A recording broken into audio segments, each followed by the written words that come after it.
সুখের কথা বলো না আর, বুঝেছি সুখ কেবল ফাঁকি।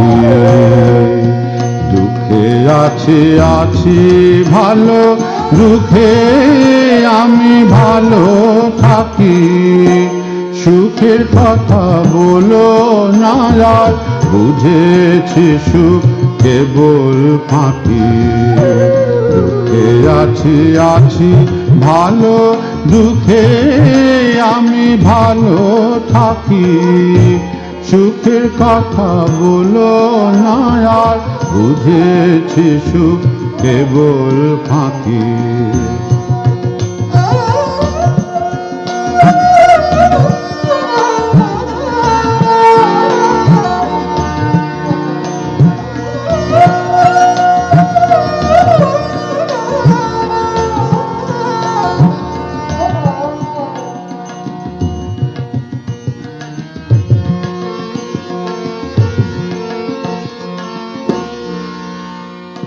দুঃখ আমার প্রাণের সখা, সুখ দিয়ে যান চোখের দেখা। ওই জানালার পাশে বসে আছে, করতলে রাখি মাথা তার, কোলে ফুল পড়ে রয়েছে সে যে ভুলে গেছে মালা গাঁথায়। ওই জানালার পাশে বসে আছে, ঝুরু ঝুরু বায়ু বয়ে যায়, তার কানে কানে কি যে কহে যায়।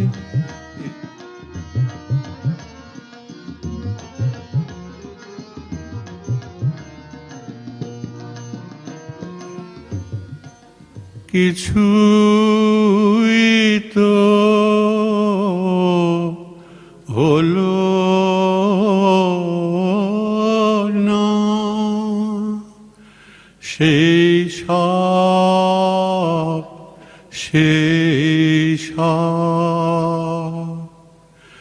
সেই অশ্রু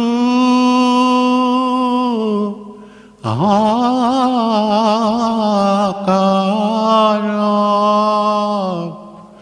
কিছুই তো হলো পান খেয়েছি তার এইটুকু। এতক্ষণ বুদ্ধদেব গুহর নিজের গলায় গান শুনলেন। এই মানুষটাকে নিয়ে কিছু বলা আমাদের পক্ষে সম্ভব নয়, তাই আজকে আমরা এখানে গঙ্গা জলে গঙ্গা পুজো করতেই বসেছি। আমার সঙ্গে আছেন এই সময়কার প্রখ্যাত শিল্পী দীপঙ্কর রায়, আর আমার ডান পাশে আছে সুলেখিকা এবং একজন শিক্ষিকা এবং অবশ্যই সুন্দরী মহুয়া দাশগুপ্ত। সুন্দরী কথাটা প্রয়োগ করলাম এই কারণে যে বুদ্ধদেব গুহর কাছে সুন্দরীদের একটা প্রাধান্য ছিল।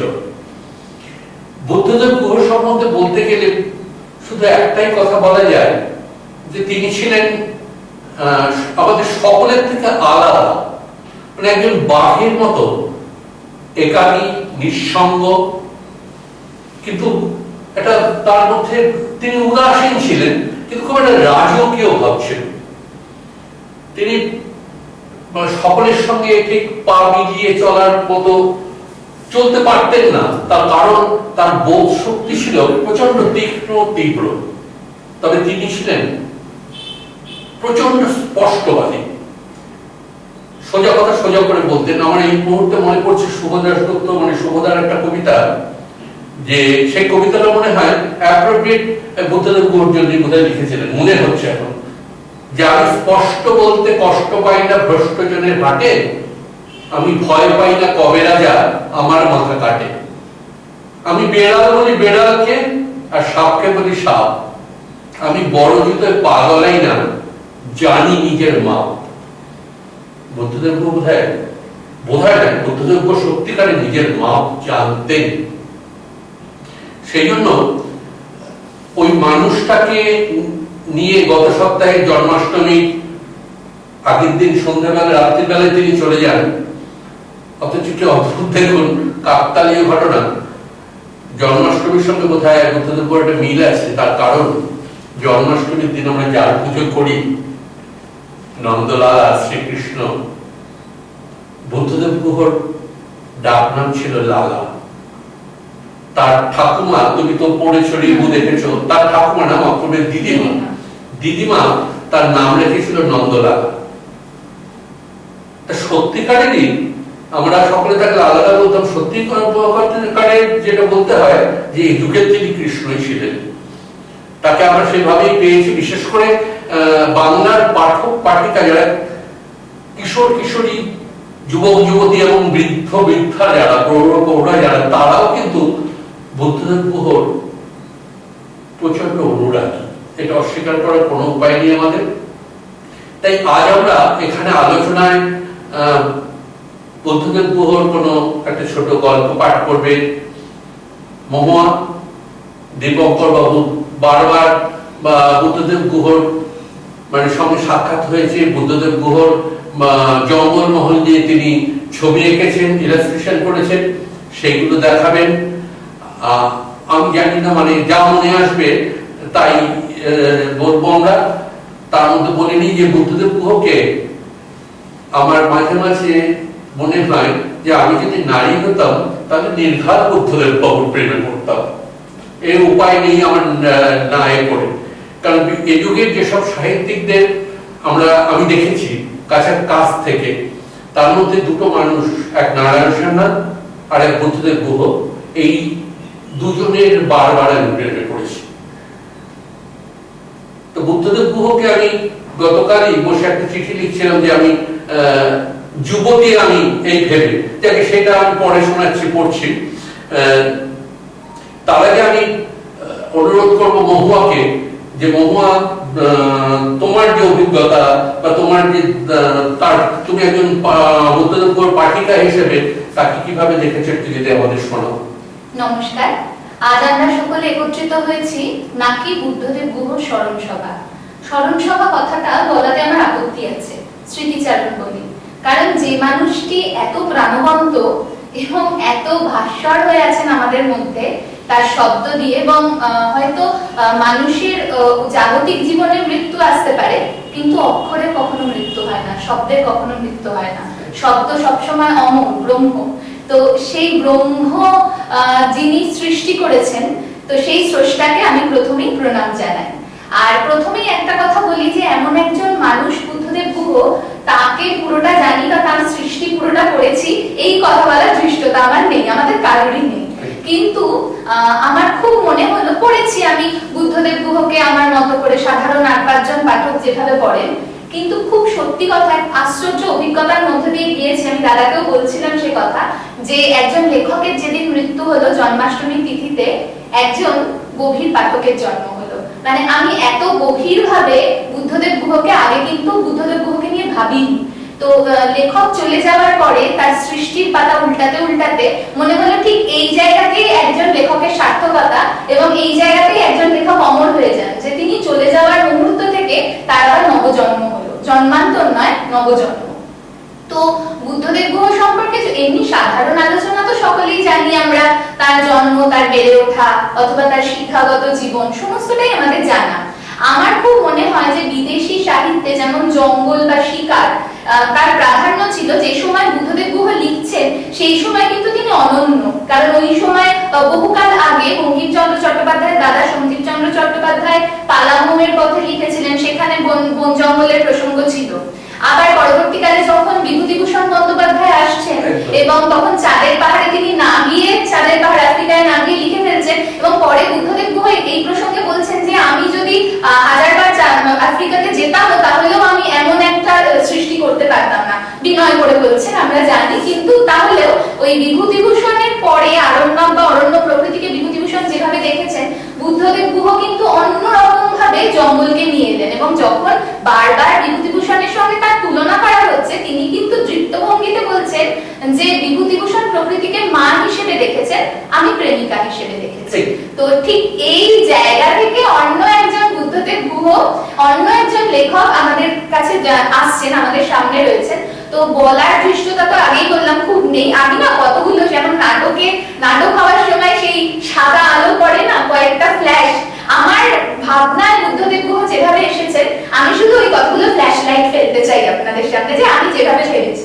একদম ঠিক। তো একটা জায়গায় বুদ্ধদেব গুহ বলেছিলেন, যে আমি কোটেশন গুলো একটু দেখে বলবো, কারণ এমন স্রষ্টা সৃষ্টিকে বিকৃত করার ইচ্ছে আমার নেই, আমি প্রতিটা শব্দ দেখে ঠিক করে বলবো। সেটা আমাদের তাই সকলকে একদম একদম।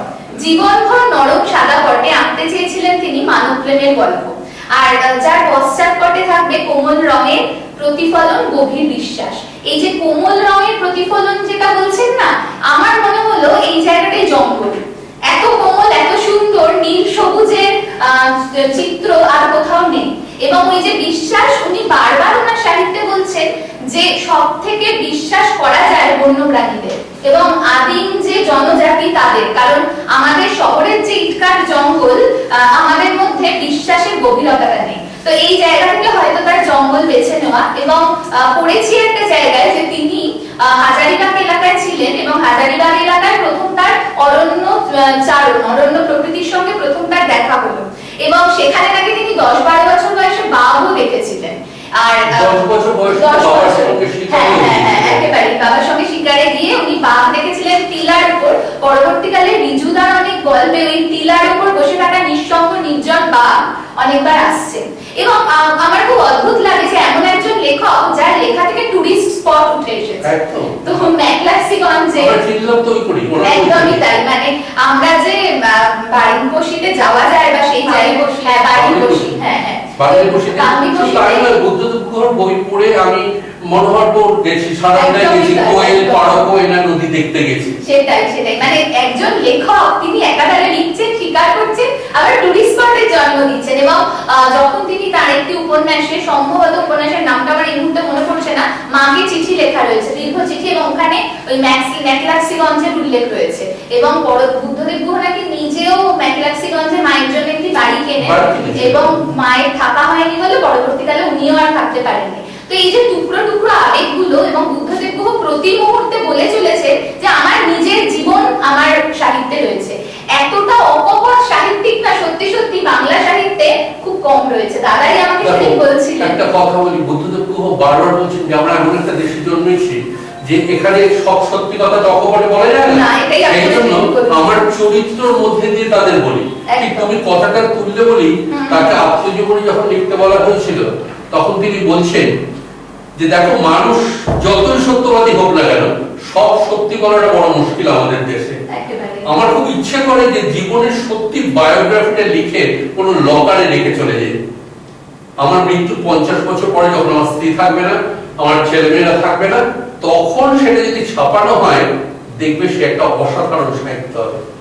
আপনার শুধু সবাই ভণ্ড, সেই কারণে উনি বলতে পারেননি বলে উনি বলছেন যে আমার যে নাটকের বইয়ের যে লেখা চরিত্রগুলো, তার ভেতর দিয়ে তো আমি থাকবো, আমি কথা বলবোই।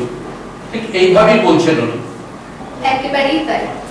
এবং অনেক সময় দাদা আরেকটা জিনিস আমরা দেখেছি যে শিকারী তিনি, অথচ জীবজন্তুদের প্রতি অগাধ মায়া। এবং অনেক সময় রিজুদাও শিকার করতে গিয়ে শিকার ছেড়ে দিচ্ছেন মায়া হচ্ছে বলে। এবং এই রিজুদার মধ্যে তো অবশ্যই নিশ্চয়ই বুদ্ধদেব গুহ রয়েছে। রিজুদা মানে তো আমাদের কাছে বুদ্ধদেব গুহর যে কোনো সাহিত্যে আমরা দেখতে পাই, যেটা বুদ্ধদেব গুহ স্বীকার করেছেন যে আমার সাহিত্যের ভেতর থেকে, চরিত্র থেকে আমি বেরিয়ে যেতে পারি। তুমি যদি ওটা কি হলুদ বসন্ত বা যে খেলা যখন যদি আমরা দেখি, খেলা যখনই কিন্তু বুদ্ধদেব গুহ বা যে চরিত্রটা নয়না আর রাজা, সেটা তো ঋতু গুহ আর বুদ্ধদেব গুহর চরিত্র, এটা তো আমরা অস্বীকার করতে পারি না। উনিও কখনো অস্বীকার করার চেষ্টাও করেননি, মানে সাহিত্য সমাজ সম্পৃক্ত এবং জীবনের অনুষঙ্গ আসবেই তাতে। এবং এই কথাটা মানে আমরা অস্বীকার করে যাই লেখার সময়, কিন্তু ওনার বুদ্ধদেব গুহর সব থেকে প্রাণবন্ত যে জায়গাটা, যে উনি অক্ষরকেও কখনো অস্বীকার করেননি, জীবনকেও করেননি। এবং এই জায়গাতে কোথাও তিনি অনন্য হয়ে যান। এবং একটি সমালোচনায় পড়ছিলাম যে এই যে স্নেহপ্রবণ একজন জঙ্গলি মানুষ তার ভেতরে রয়েছে, যিনি যিনি বন্দুক হাতে বাঘ শিকার করতেও যাচ্ছেন, আবার বাঘের প্রতি তার মায়া মমতার বোধটাও কিন্তু খুব স্পষ্ট, এবং তাকে Jim Corbett, Sherlock Holmes, David লিভিংস্টনের একটা মিলিত সংস্করণও বলা যায়, এবং তিনি কোথাও না কোথাও রিজুদার মধ্যেও সেই প্রভাব প্রতিফলন দেখিয়েছেন। জঙ্গলের সঙ্গে প্রেম করেছেন, তিনি তো হ্যাঁ। বারবার বলছেন যে জঙ্গলের মতো সুন্দরী নারী আমি আর দেখিনি। হ্যাঁ, তিনি বারবার বলছেন যে তার ক্ষণে ক্ষণে রূপ বদল হয়, একদম এক একটা ঋতুতে তার এক একটা রং, সেও বোধহয় আইব্রো করে, সেও বোধহয় লিপস্টিক লাগায়, এবং তিনি বলছেন এক জায়গায় আমি দেখছি যে কত রঙের শাড়ি যে পরে অরণ্য, সে তোমরা নারীরাও পারবে না পড়তে। তারপরে তার যে রং, যে বদলটা হয়, সেইটাকেই তিনি বলছেন। তো জঙ্গলের প্রেমে হ্যাঁ, কি করেছেন। আর আরেকটা জায়গা মনে হয়েছে যে আপনার সাথে আলোচনার প্রসঙ্গেও এবং বুদ্ধদেব গুহর প্রসঙ্গেও, যে অরণ্য তো সবসময় রক্ত মাংসের নারী। আমিও একটা জায়গা খুব লোভে পড়ে কোট করে এনেছি, সেই জায়গাটা একটু শোনাতে চাই। বসন্তের মিষ্টি রোদ, চারিদিকের মাঠ, টান, প্রান্তর সব ভরে গেছে। এদিকে ওদিকে পাহাড়ের ঢালে একটি দুটি করে অশোকের শিমুল আর পলাশের ডালে ডালে পেরেলি ফুল তাদের ফুটি ফুটি লজ্জার লাল মুখ বের করছে সবে। আর মাসখানেকের মধ্যেই চারিদিক লালে লাল হয়ে যাবে। তো খুব অল্প অংশই পড়লাম, এই জায়গাটা পড়ার সাথে সাথেই মনে হচ্ছে সত্যি ভিজুয়ালাইজ করছি যে চারিদিকটা লালে লাল হয়ে গেল, এবং সেখানে কোনো কিশোরী মুখ উকি মারছে। তো এই যে মানে একটা ম্যাজিক কাঠি একজন লেখকের কাছে থাকে, যে প্রতি মুহূর্তে তিনি সেই ম্যাজিক কাঠিটা শব্দে ছোঁয়াচ্ছেন, এবং সেই শব্দ ঘুমন্ত রাজকন্যার মতো জেগে উঠে অবাক বিস্ময়ে তার স্রষ্টার দিকে তাকিয়ে দেখছে। তো এই জায়গা থেকে আমার কাছে বুদ্ধদেব গুহ অন্যরকম। এবং একটি জার্মান শব্দ আছে প্যারোজিয়াস, সম্ভবত ঠিকঠাক উচ্চারণ করলাম, তার মানে স্পষ্টবাদী।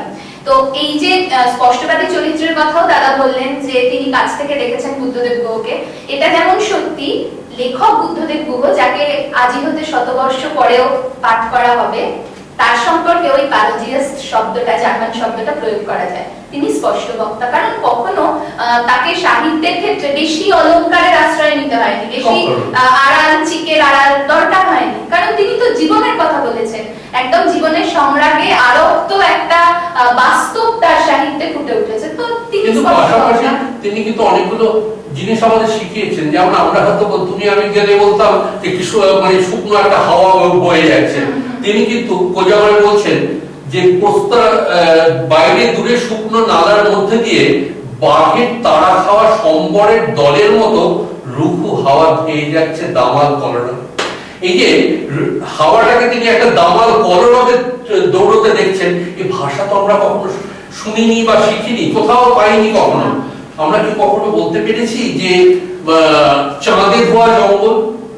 সমুদ্রের ধারে দেখেছি আমরা জল দিয়ে বীজ ধুয়ে যাচ্ছে, কিন্তু আমি কখনো চাঁদের রাতে, চাঁদনি রাতে আমি তাজমহল দেখেছি, আমি সমুদ্রের বীজ দেখেছি, আমি জঙ্গল দেখেছি, কিন্তু কোনোদিন ভাবতে পারিনি বুদ্ধদেব গুহ না পড়লে যে চাঁদে ধোয়া জঙ্গল, চাঁদে ধোয়া প্রান্তর, এই যে ভাষাগুলো তো আমাদের শেখাচ্ছেন বারবার। একদমই তাই। আমার এই প্রসঙ্গে একদম অন্য একটা কথা মনে হলো, যে একজন লেখক তো নিজেকে খন্ড খন্ড করে সৃষ্টির মধ্যে ছড়িয়ে দেন। তো চাঁদে ধোয়া জঙ্গল যিনি বলছেন, তিনি আবার তার বন্ধু কারোয়ার গুলি চালানোর পদ্ধতির কথা বলছেন। আমার খুব মজা লেগেছে, আমি আপনাদের বলবো বলে নিয়ে এসেছি। 4 उंगली बारूद कसके एक बड़का गोली डाल के एकदम कनपट्टिया में घोड़ा दबाने से बड़का बाहुआ भी उलट जाता। তো মানে ওই চাঁদের ধোয়া জঙ্গল থেকে ওই বড়কা বাহুয়া भी उलट जाता, মানে একজন লেখক অবলীলায় বলে দিচ্ছেন। এই শক্তি, এই দম যার ছিল, তিনি বুদ্ধদেব গুহ। একদম একদম ঠিকই বলেছে বহুয়া। এবার আমি দীপঙ্কর, তোমার থেকে কিছু শুনতে চাই, তোমার অভিজ্ঞতা নিয়ে, যে বুদ্ধদেব গুহকে তুমি কিভাবে পেয়েছো, বা বুদ্ধদেব গুহর থেকে কি প্রেরণা পেয়ে তোমার ওই জঙ্গল মহল নিয়ে ছবি আঁকতে ইচ্ছে করলো, আমি সেটা একটু জানতে চাইছিলাম আমরা আমাদের দর্শকের জন্য। নমস্কার। তো বুদ্ধবাবুর সঙ্গে আমার পরিচয় যেটা, সেটা ওনার জঙ্গলমহলের একটা অন্যতম পাঠ টুটি লাওয়ার তাড়ে। তো এই উপন্যাসটা উনি আমাদের যখন সকালবেলা একটা পত্রিকা ছিল, তার অন্যতম অংশ ছিল রবিবাসরীয়। তো সেই রবিবাসরীতে ওটা ধারাবাহিকভাবে বেরোতো, এবং আমি তখন ওই সকালবেলাতে চাকরি করতাম ইলাস্ট্রেটর হিসাবে। তো আমাকে দায়িত্ব দেওয়া হয়েছিল ওই টুটি লাওয়ার তাড়ে ওই উপন্যাসটির সমস্ত ইলাস্ট্রেশনগুলো করা। তো আমাদের এডিটর ছিলেন কাকলি চক্রবর্তী। কাকলি দিয়ে আমাকে বললেন যে প্রথম যখন আমাকে স্ক্রিপ্টটা দেয়া হলো আমি পড়লাম, ভালো করে পড়লাম। পড়ার পর কাকলি দিয়ে আমাকে তার মানে চেম্বারে ডেকে বললেন, দীপঙ্কর, এতদিন ধরে তুমি অনেক ইলাস্ট্রেশন করেছো, এইটাকে একটুখানি আলাদা করে ভেবে করো বা বুঝে করো। কেন? না, মানুষটা ডিফারেন্ট। আমি পড়েছি ওনার একটা লেখা আমি পড়েছি, কিন্তু কিভাবে ডিফারেন্ট? বললেন ঠিক আছে, তুমি পড়ে ক্যারেক্টারাইজ করো, 2-4টা ক্যারেক্টার তৈরি করো, রেজুদার উপরে, ভট্টাচার্যের উপরে, আর যে ক্যারেক্টারগুলো আছে আমার এই মুহূর্তে সমস্ত মনে নেই, সত্যিকারের কথা, ওগুলো তৈরি করো। আমি 2-3টে করে ক্যারেক্টার তৈরি করলাম একদিন। পরের দিন বুধবাবু আসার কথা, ওনাকে দিয়ে অ্যাপ্রুভ করানোর কথা। আমি করলাম, যথারীতি পরের দিন বুধবাবু এলেন। তো ওই রকম একজন হ্যান্ডসাম চেহারার মানুষ, তো সামনে এসে যখন বসলেন আমাকে ডাকা হলো, আমি গেলাম, গিয়ে দেখালাম। প্রথম কথাই ওই ভয়েস যা, উনি বললেন যে রিজুদাকে কল্পনা করা গেছে। আমি স্যার মোটামুটি এরকম করেছি। না, একটা জিনিস হচ্ছে রিজুদা কিন্তু হ্যান্ডসাম পুরুষ,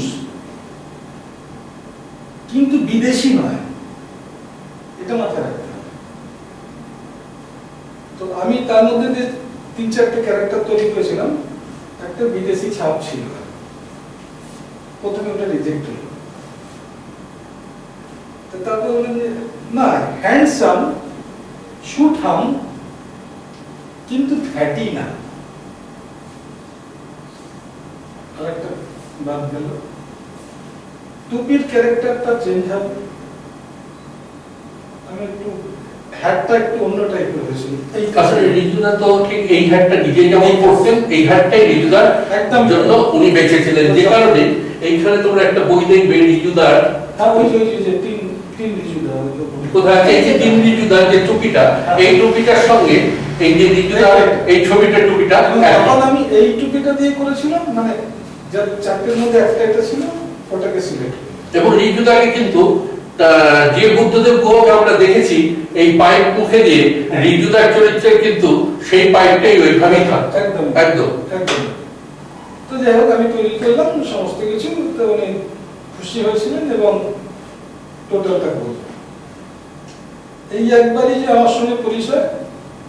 আর দ্বিতীয়বার আমি গিয়েছিলাম ওনার সানি টাওয়ারে, যখন ওনার লেখাগুলো উনি দিতেন আমাদের অফিস থেকে 2জন করে যেত, উনি দেখে নিতেন, গিয়ে তাদেরকে দিয়ে দিতেন। উনি নিজে আর এসে সেকেন্ড টাইম দেন, মানে 1 বছরের উপর যে ধারাবাহিকটা চলেছিল, আমি আরেকবার গিয়ে নিতে গেছিলাম। এই দুটোই যা ওনার সঙ্গে সাক্ষাৎ, কিন্তু আমার কাজগুলো দেখে উনি অ্যাপ্রিসিয়েট করেছেন। ধারাবাহিকটি দিতে সেই লেখা কি আপনি উদ্ধার করতেন নাকি উদ্ধার করতেন? তার কারণ আমার বুদ্ধদেব গুহর হাতের লেখা তো বুঝে যেত না, তো তার প্রভাব হচ্ছে ছিল না, আমার না স্ক্রিপ্ট আছে আমার কাছে। এই কারণে এটা নিয়ে বারবার বলা হয় যে বুদ্ধদেব গুহ যখন হাতে লিখে দিতেন, সেটা নিয়ে সেটাকে কপি করা হতো একটা দুষ্কর। তো আমি আমার পক্ষে সম্ভব ছিল না, আমাকে টাইপ করে দেয়া হতো, আমার যে কম্পিউটার ছিল ওই জন্যই কথাটা মাঝখানে বোঝানো। ওগুলোকে দেখে দিত, টাইপ করে দিত, তারপরে আমি সেটা দেখে উদ্ধার করতাম, কারণ আমার পক্ষে ওইটা করা সম্ভব ছিল। বলছি দাদা, আমার একটা প্রশ্ন। বুদ্ধদেব গুহ তো নিজেও একটা সময় ছবি আঁকছেন রেগুলার, হ্যাঁ, এবং তার ছবির মধ্যে সেই রঙের ব্যবহার থাকছে। তো আপনি যখন প্রচ্ছদ শিল্পী হিসেবে তার কাছে গেছেন, তাহলে আপনি কি তার মধ্যে কোথাও মানে শিক্ষক বা চিত্রকর বুদ্ধদেব গুহকে খুঁজে পেয়েছেন? মানে আপনার আঁকার উপরে উনি কিছু বলেছেন যে এই জায়গাটা করলে ভালো, বা না, সেরকম কোনো ইনস্ট্রাকশন উনি দেন না। আচ্ছা, ওই প্রথমেই বলে দিয়েছিলেন যেটা, যে এই আমি ক্যারেক্টারটা এরকম চাইছি, বিদেশি হবে না, সুঠাম হবে, স্মার্ট হবে, এরকম একটা টুপি থাকবে, এইরকম একটা। এর বাইরে উনি আর কোনো কথা বলেননি। আমি যা করেছি প্রত্যেকটি অ্যাকসেপ্ট করেছে এবং অ্যাপ্রিসিয়েটও করেছেন। আমার কাছে কয়েকটা ছবি আছে, আমি নিয়ে এসেছি এর সঙ্গে। এটা যদি দেখা যায় তো কিছুটা আইডিয়া পাওয়া যাবে। এই ঋজুদা বলতে আমার মনে পড়ছে যে আমাদের ছোটবেলা থেকেই এই দাদারা সাহিত্যের উপর, সাহিত্যে দাদাদের দাদাগিরি, যে প্রেমেন্দ্র মিত্র ঘনাদা, নারায়ণ গঙ্গোপাধ্যায় টেনিদা, তারপর অনেকদিন পরে আমরা একসঙ্গে দুই দাদাকে পেলাম। বলতো ঠিক? রাইট, একদম ঠিক ধরেছে। একই সঙ্গে এসে গেল ঋজুদা, বুদ্ধদেব গুহ আর সত্যজিৎ বাবুর ফেলুদা। আবার লেখায় উনি রেশারেশিও করেছেন, বলছেন দুজনের একসাথে জন্ম, কে থাকে সময় বলবে, দুজনেই রইলেন। একদম। আমরা একটা জিনিস শুনতে খুব উৎসাহী হয়ে পড়েছি, আমাদের সকলেরই ভালো লাগবে যে প্রদীপ দার লেখা একটি চিঠি বুদ্ধদেব গুহকে। আমরা এটা কিন্তু শুনতে খুব পছন্দ। আসলে আমাদের সময়ের যে সাহিত্যিক, আমাদের কালে সেসব সাহিত্যিকদের মধ্যে অনেকেরই আমি সাক্ষাৎ পেয়েছি, সাক্ষাতে তাদের পেয়েছি, কিন্তু কি জানি কেন নারায়ণ সান্যাল এবং বুদ্ধদেব গুহ এই দুটো মানুষকে বড় নিজের জন মনে হয়েছে। সবচেয়ে বড় কথা মনে হয়েছে যে এরা ছোটদের, মানে ধরো আমার যে প্রথম লেখা আজকের কাগজের মধ্যে স্বপ্নময় লিখেছে তুমি বলছিলেন, ওর লেখা নিয়ে বুদ্ধদেব গুহ যখন বলেছেন যে খুব ভালো লেখা ছাপাতে হবে, নারায়ণ সান্যাল আমার লেখা নিয়ে দেশকে বলেছে ওটা ছাপালে তবে আমরা একসঙ্গে ছাপাবো বলে আমার অরিগামি বই বেরিয়েছিল। আবার আমার কাছে একটা চিঠি আছে, বুদ্ধদেব গুহ যখন আমার নারায়ণ সান্যালকে দেখেছে, পড়লেন, পড়ে চিঠি দিয়েছেন যে তোমার চিঠিটা আমার খুব ভালো লেগেছে, তোমার পড়াটা লেখাটা আমার খুব ভালো লেগেছে। কোনো সাহিত্যিকের পক্ষে তোমার মতো অনুরাগী একজন থাকা মানে বিরাট ভাগ্যের ব্যাপার। এটা তো আমাদের কাছে বিরাট পাওয়া, যে তার কারণ আজকের দিনের অন্য সাহিত্যিকরা জুনিয়রদের উঠতে দেয় না। এই যে কম্পিটিশনের যুগ, সেখানে বুদ্ধদেব গুহ বা নারায়ণ সান্যালরা বলতেন যে ওর বই ছাপালে তবে আমি বই দেবো, প্রকাশককে বাধ্য করতেন। এই ক্ষেত্রে এরা অনেক বড় ছিলেন। যাকে আমি যে কথা বলছিলাম, ওই হ্যান্ডসাম বুদ্ধদেব গুহ, হ্যান্ডসাম বুদ্ধদেব গুহর প্রেমে আমি বারবার পড়েছি। তা বুদ্ধদেব গুহ চলে যাওয়ার পর হঠাৎ আমার মনে হলো, আচ্ছা বৈষ্ণবরা তো নিজেকে রাধা ভেবে কৃষ্ণের সঙ্গে প্রেম করেন, তা আমি যদি একজন নারী হতাম, যেমন আমি এক সময় রবীন্দ্রনাথকে ভাবতাম যে হিংসা করতাম আমি আন্না খাড়খাড়কে, আমি হিংসা করতাম ভিক্টোরিয়া অকম্পকে, আমি ইন্দিরা দেবীকে মনে হতো কেন তুমি পেয়েছো, কেন ছিন্নপত্র তোমাকে লিখেছে আমাকে কেন নয়, এই যে জিনিসগুলো মনে হতো। বুদ্ধদেব বাবুকে আমার সেদিনকে হঠাৎই মনে হলো যে আমি যদি একটা 25-23 কিশোরী হই, যুবতী হই, তাহলে আমি যদি সেইভাবে তাকে ভালোবাসি, সেইভাবে লিখি বলে আমি একটা চিঠি লিখেছি। আমি সেই চিঠিটাই মুহূর্তে পাঠ করছি, ছোট্ট একটা চিঠি। শ্রদ্ধা স্বদেশ, ম্যাকলাক্সিগঞ্জের শীতে আপনার সঙ্গে আমার প্রথম দেখা। তখন আমি সদ্য 18, তারপর কেটে গেল কত দিন, কত মাস, কত বছর। একটু উষ্ণতার জন্য আপনার সঙ্গে মনে মনে হেঁটেছিলাম কত দিন, কত রাত। বন বাংলোর বারান্দায় বসে বাংলায় বসে দুরাত্রির কেটেছে আপনার সঙ্গেই। চাঁদ ভেজা জঙ্গল প্রান্তর দেখতে শিখছে আপনার কাছে।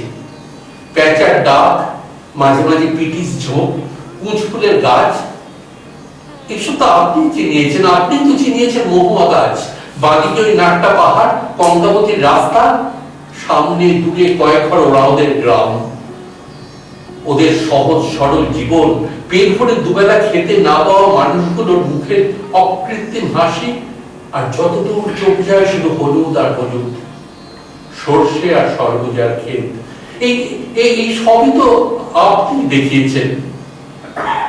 আপনার হাত ধরেই তো কোয়েলের কাছে আমার মানসিক বিচরণ। ওপরে ঝকঝকে নীল আকাশ, নিচে সবুজের আঁচল ঘেরাও এই হলুদ স্বপ্নভূমি। হলুদ স্বপ্নভূমির কথাই তো সারা জীবন এঁকে গেছেন, লিখে গেছেন। হলুদ বসন্তের রঙে ভরা আপনার পাণ্ডুলিপি, যেখানে আছে সংকীর্ণ এক নদী, যে নদীর নাম কোয়েল। কোয়েলের ভেতরে গিয়ে মিশেছে আর একটা ছোট্ট নদী, সোহাগী। আছে শাল, পিয়াল, গিঁত, গামার, সাগুয়ান, আরো কত কত সব গাছ, আরো কত ফুল, জিরহুল, মানরঙ্গলি, পিলাবেরি, করঞ্জ, সফেদিয়া। এইসব তো আপনার কাছে শিখেছি। আর এইসব ফুলের মাতোয়ারা গন্ধে হাওয়া যে ভারী হয়ে ওঠে, সেটা আপনি না থাকলে কি শেখাতো আমাদের? হলুদ বসন্তের বনভূমি, সে আপনার বনভূমি।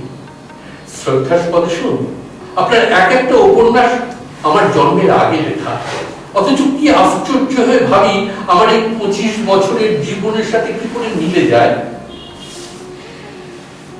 আমি তো নয় না, আমি ছুটি, আমি পালাময়ের কোয়েল নদীর তীরের মারিয়ানা, আমি উড়ছি, আমি ঈশা।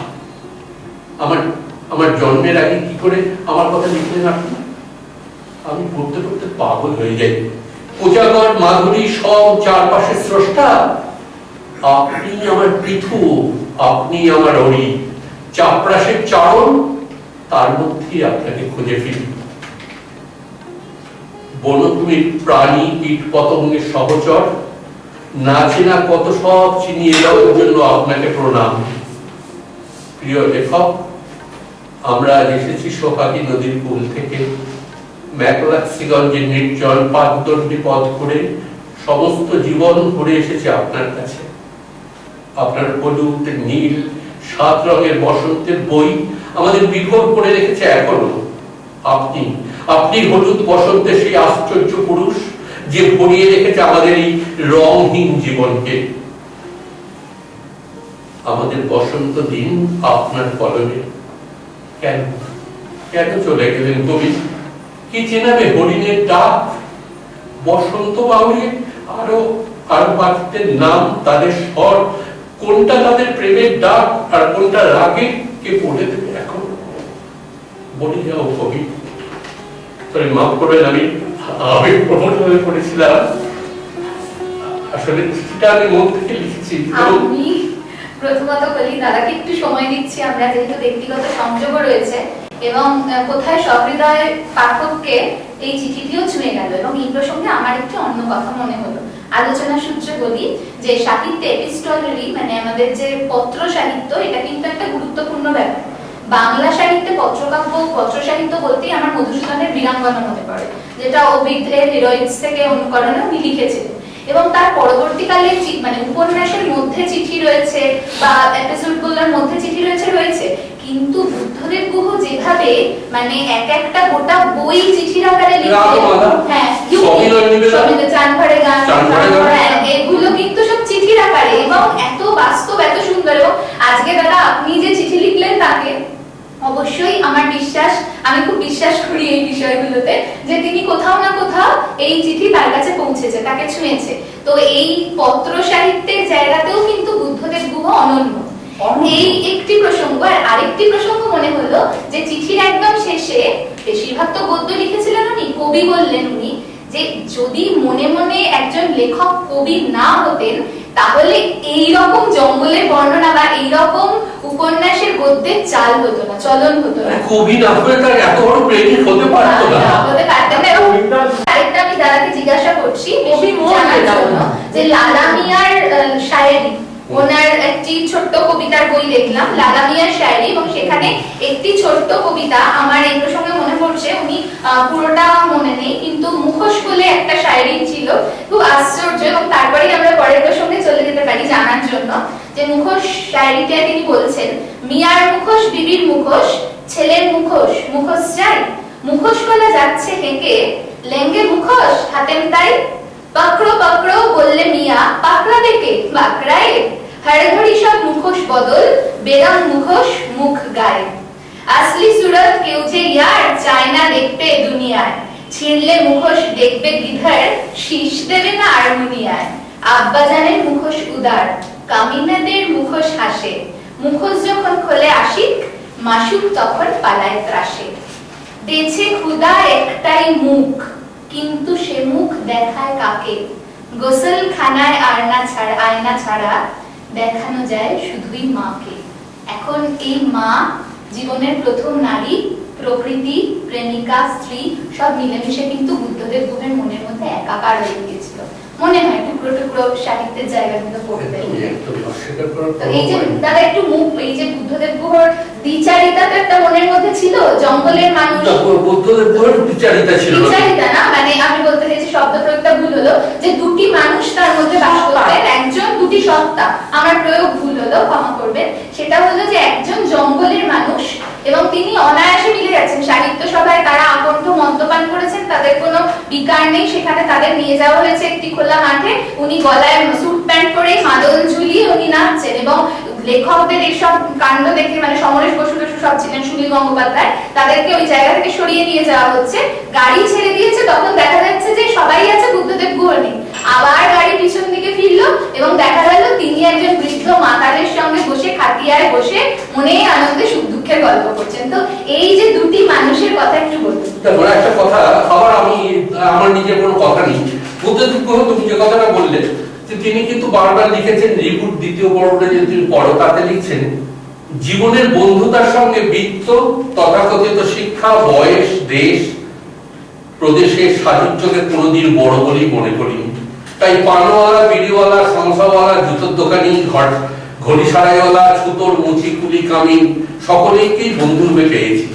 দেখেছি যে শহরের বিত্তবান শিক্ষিত মানুষের তুলনায় এরাই মানুষ, এবং এরা মানুষ হিসেবে অনেক উচ্চ স্তরে। আমার এই সব শ্রেণীর বন্ধু কখনো আমাকে ঠকায়নি। সুতরাং তিনি তো ওই ওদের সঙ্গে মিশে যাবেন, এবং তিনি ওইটা মিশতে ভালোবাসতেন। সেটা আবার খোঁজা করে তিনি এক জায়গায় লিখছেন, দেখো যে তিনি এখানে পরিষ্কার বলছেন যে রাত্রিবেলা যখন শুনে জঙ্গলে শুয়ে আছেন, পাশে কে শুয়ে আছে সেটাও পরে লিখছেন, যে বউ কথা কাও ডাকছে। এই গভীর রাতে চাঁদের কোণে চমক তুলে কোনো অদেখা বউয়ের মান ভাঙাতে নানা জাতের কাঠঠোকরা কাঠ ফুঁকছে, কত যুগ যুগান্ত ধরে না জানি। এই বউ আমার জন্য তার সর্বস্বতা নিয়ে আমার জন্য অপেক্ষা করছিল। কবে আমি আসবো, এসে মিলিত হবো তার সঙ্গে, আমার পরমার সঙ্গে সেই অভিলাষে। মানে জঙ্গল তার জন্য অপেক্ষা করছে। কোন পরিস্থিতিতে? তিনি বলছেন, আমার গর্ভবতী মানুষই ঘুমন্ত স্ত্রীকে পাশে নিয়ে শুয়ে এই গভীর গা ছমছম রাতে আমার যেন হঠাৎ মনে হলো সাংসারিক সুখ আমার জন্য নয়।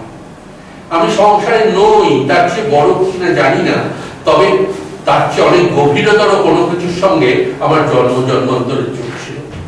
সেই যোগসূত্র আবার স্থাপিত হতে চলেছে, যে মনে মনে আমি চিরদিনের জন্য পুনেরই হয়ে গেলাম। আরে ওরা তো নিজের বলেছেন জঙ্গলি। আমার একটা খুব জানতে ইচ্ছে করছে, যেহেতু আপনার ব্যক্তিগত সংযোগ ছিল, যে আপনি তো দেখেছেন বুদ্ধদেব গুহকে বা তার চিঠি পড়েছেন, তো সেক্ষেত্রে এটা তো একটা সাংঘাতিক কন্ট্রাডিকশন, যে একটি মানুষ একদিকে চার্টার্ড অ্যাকাউন্টেন্ট, একদিকে কাঁধে বন্দুক নিয়ে শিকার করতে যাচ্ছেন, গান গাইছেন, মানে খিনা করছেন, ওরকম লিখছেন, এবং সংসারী, এবং প্রতি ক্ষেত্রে স্ত্রীর কথা বলছেন। একটা সাক্ষাৎকারে আপনি পড়তে বলেছিলেন, শুনতে বলেছিলেন, সেখানে খুব সুন্দরভাবে মানে শুনছি যে স্ত্রীকে প্রপোজ করার পরে ঋতু গুহকে বহুদিন চিঠির উত্তর দেন, সেখানেও সেই চিঠি, তখন তো চিঠি লেখাটা একটা বাঙালি কালচার, তো সেই চিঠির উত্তর আসেনি, খুব রেগে গেছেন, ঋতু গুহের গানের রেকর্ড গুঁড়ো গুঁড়ো করে দিয়েছেন। হ্যাঁ, বলছেন গুঁড়ো গুঁড়ো করে দিলাম, কোনো সম্পর্ক রাখবো না। আমার চিঠি, বুদ্ধদেব গুহর চিঠির কোনো উত্তর এলো না, মানে অহংয়ে লেগেছে তার, যে ঋতু গুহ বুদ্ধদেব গুহকে, মানে ঋতু চিঠি দিলেন না। এবার একটা ফোন আসে ঋতু গুহর জ্যাঠতো বোনের কাছ থেকে, যে আপনি চিঠি লিখেছিলেন, আপনি বুদ্ধদেব গুহ, তাহলে আপনি অল ইন্ডিয়া রেডিওতে আসুন, দেখা হবে। এবং আমার সত্যি সত্যি মানে এইরকম প্রপোজাল যেগুলো মেয়ের কাছে সাংঘাতিক ব্যাপার একটা, খুব ভালো লেগেছে, মনে গেঁথে আছে, যে উনি রেগে রেগেই বসে আছেন। এবার গান যখন শেষ হলো, গানের শেষে বলছেন, বুকের কাছে গীতবিতানটা আঁকড়ে ধরে ঋতু প্রবেশ করছে, বলে উনি থেমে বলছেন, তখন ঋতু গুহ নেই যখন এই কথাটা বলছেন, and she came into my life। মানে আশ্চর্য প্রেম। দেখো, আবার সেই বুদ্ধদেব গুহ এক সময় বলছেন যে আমার বাবার জন্য এটা হলো, ঋতু খুব রাগী, সেটা তখন জানি না, কারণ আমাদের সময়, তোমাদের যে সুযোগ আছে, আমাদের সময় কোর্টশিপ ছিল না, ওই প্রেম করেছি মানে চিঠি দিয়েছি, বাবা জানতে পারলো, বলে আগে সিএ পাস করলেই দিয়ে দেবো। ফেল করেছিলেন উনি, প্রথমবার ফেল করার পরে দ্বিতীয়বার যখন পরীক্ষায় পাস করলেন, সঙ্গে সঙ্গে বাবা বিয়ে দিল। তার সঙ্গে আমি প্রেম করার সুযোগই পেলাম না। ও যে এত রাগী মহিলা আমি জানতামই না, যদি জানতাম তাহলে ও বোধহয় আমায় বিয়ে করতো না, আমিও বিয়ে করতাম না। এই যে বিয়ে, দেখো একটা সময় শেষকালে আমার মনে পড়ে গেল আবার সেই চিঠির কথা। উনি কিন্তু ভীষণ, প্রথমে যে শুরু করলাম যে একাকী নিঃসঙ্গ একটা মানুষ ছিলেন, উনি কিন্তু ফ্যামিলি লাইফে খুব খুশি ছিলেন না, সুখী ছিলেন না। উনি বলে নয়, কোথায় এরকম ব্যতিক্রমী মানুষটা আমরা কেউই কোথায় হই না, হওয়া যায় না, দোষটা ঠিক বা ওদের দেওয়া যায় না, দোষটা আমাদের থাকে। আচ্ছা, এইবার দুম করে মনে পড়লো যে তুমি বোধহয় জানো কিনা যে বুদ্ধদেব গুহ আত্মহত্যা করতে গিয়েছিলেন। আচ্ছা, বুদ্ধদেব গুহর একটা বিরাট অ্যাক্সিডেন্ট হয়েছিল, বুদ্ধদেব গুহ একটা বিরাট দুর্ঘটনা হয়েছিল, বুদ্ধদেব গুহ মারা যেতে পারতেন। আমার দুঃখ করে মনে পড়লো যে একটা চিঠি, যে চিঠির কথা হচ্ছে যে শুকনা থেকে এইখানেই আসে বলছে রাগমালা কথা, ফট করে বই থেকে বলতে হবে, এমনি বলা যাবে না।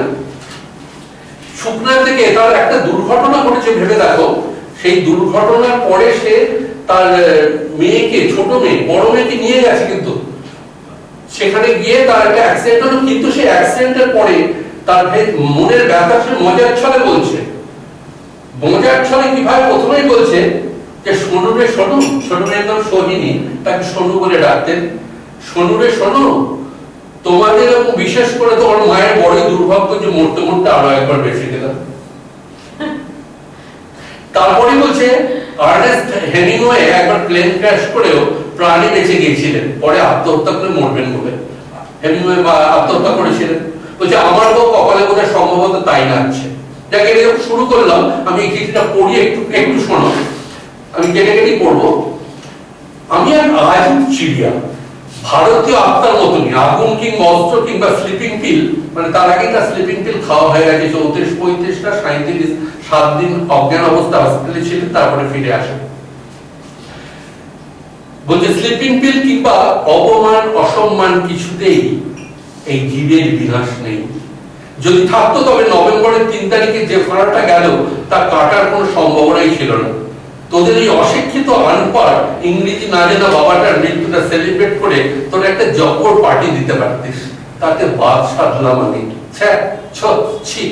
মানে ভেবে দেখো যে ওই মানুষটা বলছেন আনপড় অশিক্ষিত ইংরেজি না জানা, যে মানুষটা ভারতবর্ষের প্রথম 5 জন চার্টার্ড অ্যাকাউন্টেন্টের মধ্যে একজন, যে মানুষটা শিকারী হিসাবে একদম বিদেশিদের কাছেও তিনি গ্রহণযোগ্য ছিলেন, যিনি ক্যালকাটা ইউনিভার্সিটির একজন ব্লু ছিলেন, ক্রিকেট দলের, ক্যালকাটা ইউনিভার্সিটির ক্রিকেট দলের ক্যাপ্টেন ছিলেন, যার আন্ডারে খেলেছিল চুনি গোস্বামী, সেই লোকটা আবার লেখক সাহিত্যিক হিসাবে এমন একটা জায়গায় পৌঁছেছে যে যার আজও বেস্ট সেলার হিসেবে কাগজে যদি বই দেখো, প্রত্যেক সময় তুমি কিছু না কিছু বই, যে দুটো মানুষ অবহেলিত হয়েছে কোনো প্রতিষ্ঠান দ্বারা, মানুষের দ্বারা না, তাহলে আর বেস্ট সেলারের জায়গা পেত না।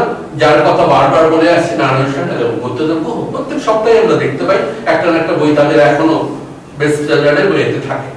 তা এই মানুষটা নিজেকে বলছেন আনপড়, অশিক্ষিত। যাই পরে বলছি আবার কিভাবে অ্যাক্সিডেন্টটা হয়েছিল। নভেম্বরের 2 তারিখ বাগডোগরা গিয়েছিলাম সকালের ফ্লাইটে। ফ্লাইটের বাংলা হচ্ছে উড়ান। তোমরা সব নবপ্রজন্মের মেমসাহেব তো, তাই উড়ান বললে বুঝতে না পারো, তাই ফ্লাইট দেখলাম। এর মধ্যে কি শিখিয়ে দিল না যে বাংলাটাও আমাদের শেখা দরকার? ঠিক এই লাইনটা তার মেয়েকে যে চিঠি লিখছে যে আমরা বাঙালি, তুমি ইংরেজি শেখো, তুমি ফরাসি শেখো, জার্মান শেখো, কিন্তু বাংলা শেখাটা আমাদের খুব জরুরি। এটা কিন্তু এই চিঠি লেখার মধ্যে আমার মনে হলো একটা শিক্ষা দিলেন। বুদ্ধদেব গুহর একটা দর্শন, ফিলোসফি ছিল। বুদ্ধদেব গুহ মাঝখানে আবার বলিনি আজকের দিনে এই আনন্দি মানে রাখি যে বুদ্ধদেব গুহ স্মরণ সভা করেছে বা এই আলোচনা সভা করেছে, এটা আমি খুব আনন্দিত হলাম এই কারণে যে আজকেই শিক্ষক দিবস। এই শিক্ষার কথা বলছিলাম যে বুদ্ধদেব গুহ শিখিয়ে দিলেন যে ওনার মতো শিক্ষক কোথায় পাবো। উনি না থাকলে তো আমি কর্মবিকার চিনতে পারতাম না, আমি তো জানতে পারতাম না যে পেঁচা রাত্রিরে আর ভোরের ডাক আলাদা হয়, আমি জানতে পারতাম না যে শালিকের ডাক কেমন হয়। ডাক শুনে বোঝা যায় যে এটা চিতল হরিণ না এটা অন্য হরিণ। এটা এগুলো কি শেখালো? এত বড় শিক্ষককে যদি আর শিক্ষক দিবসে স্মরণ না করি তবে আর কবে করবো? এই চিঠিটা আবার এক জায়গায় বলছে যে আমার গরু মারাতে যাওয়ার কথা ছিল, অ্যাক্সিডেন্টটা ঘটে গেছে তার আগে। বলছে গরু মারাতে যাওয়ার ইচ্ছা গরু মারতে নয়, বাঘের মারা গরু দেখতেও নয়, নির্জনে একটু আলস্যে কাটাবো বলে।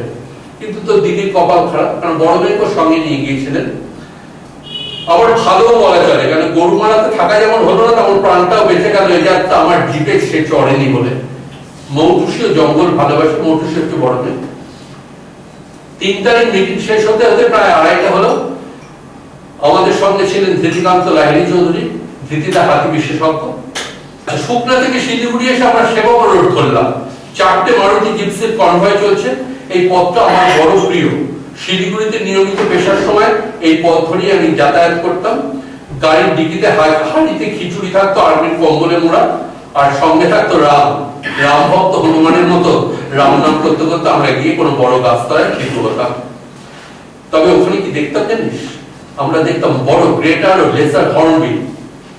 শোন, সেটাকে বাংলাতে আমরা ধনেশ পাখি বলি। আবার শিখিয়ে দিল, আমরা যে ধনেশ পাখি বলি সেটা। এই যে চিঠি পড়তে পড়তে প্রত্যেকটাই রাগমালার প্রত্যেকটা চিঠি যখন পড়ি, আমি কিন্তু প্রত্যেকটি লাইন পড়ি আর শিখি। আমি জানতাম না যে ধনেশ পাখিটাই ওটা হর্নবিল, আমি জানতাম না। সেটা আজ 67 বছরে আমার স্বীকার করতে কোনো লজ্জা নেই, যেটা আমি আজ 15 বছর আগে জেনেছি। কারণ এই বইটা আমি আমার 25তম বিবাহ বার্ষিকীতে বুদ্ধদেব গুহই কোথায় সবচেয়ে মানানসই বলে আমার স্ত্রীকে দিয়েছি। এটা সেই বই রাগমালা। বুদ্ধদেব গুহ আমার অনেক কাল থেকেই প্রেমের, যে কথা বলছিলাম। যাকে সেসব গেল, অন্য কথাতে চলে এলাম। সেই আমার অবস্থা বুদ্ধদেব গুহ লিখছেন, অন্য কথাতেই চলে এলাম। বয়স হলে বেশি মাথার কাজ করলে মন ও কলম হয়তো এমন বিক্ষিপ্ত হয়ে ওঠে। সকলেই তার নীরজচন্দ্র চৌধুরী নন। শিলিগুড়ি পেরিয়ে দুটো পান খাওয়ার জন্য একটু দাঁড়াতেই অতনু এসে বলল, দাদা আপনি আমার জিপে চলে আসুন, আপনার গল্প শুনতে শুনতে যাবো। অতএব তোমার দিদিকে ধৃতিদার হেফাজতে রেখে আমি পান খেয়ে, লক্ষ্য রাখুন বললো পান খেয়ে, আমি পান খেয়ে অতনু যে জিপে ছিল সেই জিপেই গেলাম। তোমার এবং দিদির মতন ধৃতিদাও প্রেসিডেন্সির ছাত্র ছিলেন এবং দিদির মতনই ইংরেজির। অতএব তোমার দিদির সঙ্গে অনেক কিছু কথা হলো। প্রেসিডেন্সির এত ছাত্র দেখে মৌটুসী ইমপ্রেস। তার ধারণা ছিল যে যারা বনে জঙ্গলের কারবারি তারা সবাই বোধহয় তোমার বাবার মতই অশিক্ষিত জ্ঞানহীন প্রাণী। সব শুধু 4টে জিপসি ছিল, আগেই বলেছি। সারবাদা সাদা মারুতি জিপসিতে করে আমরা যাচ্ছিলাম।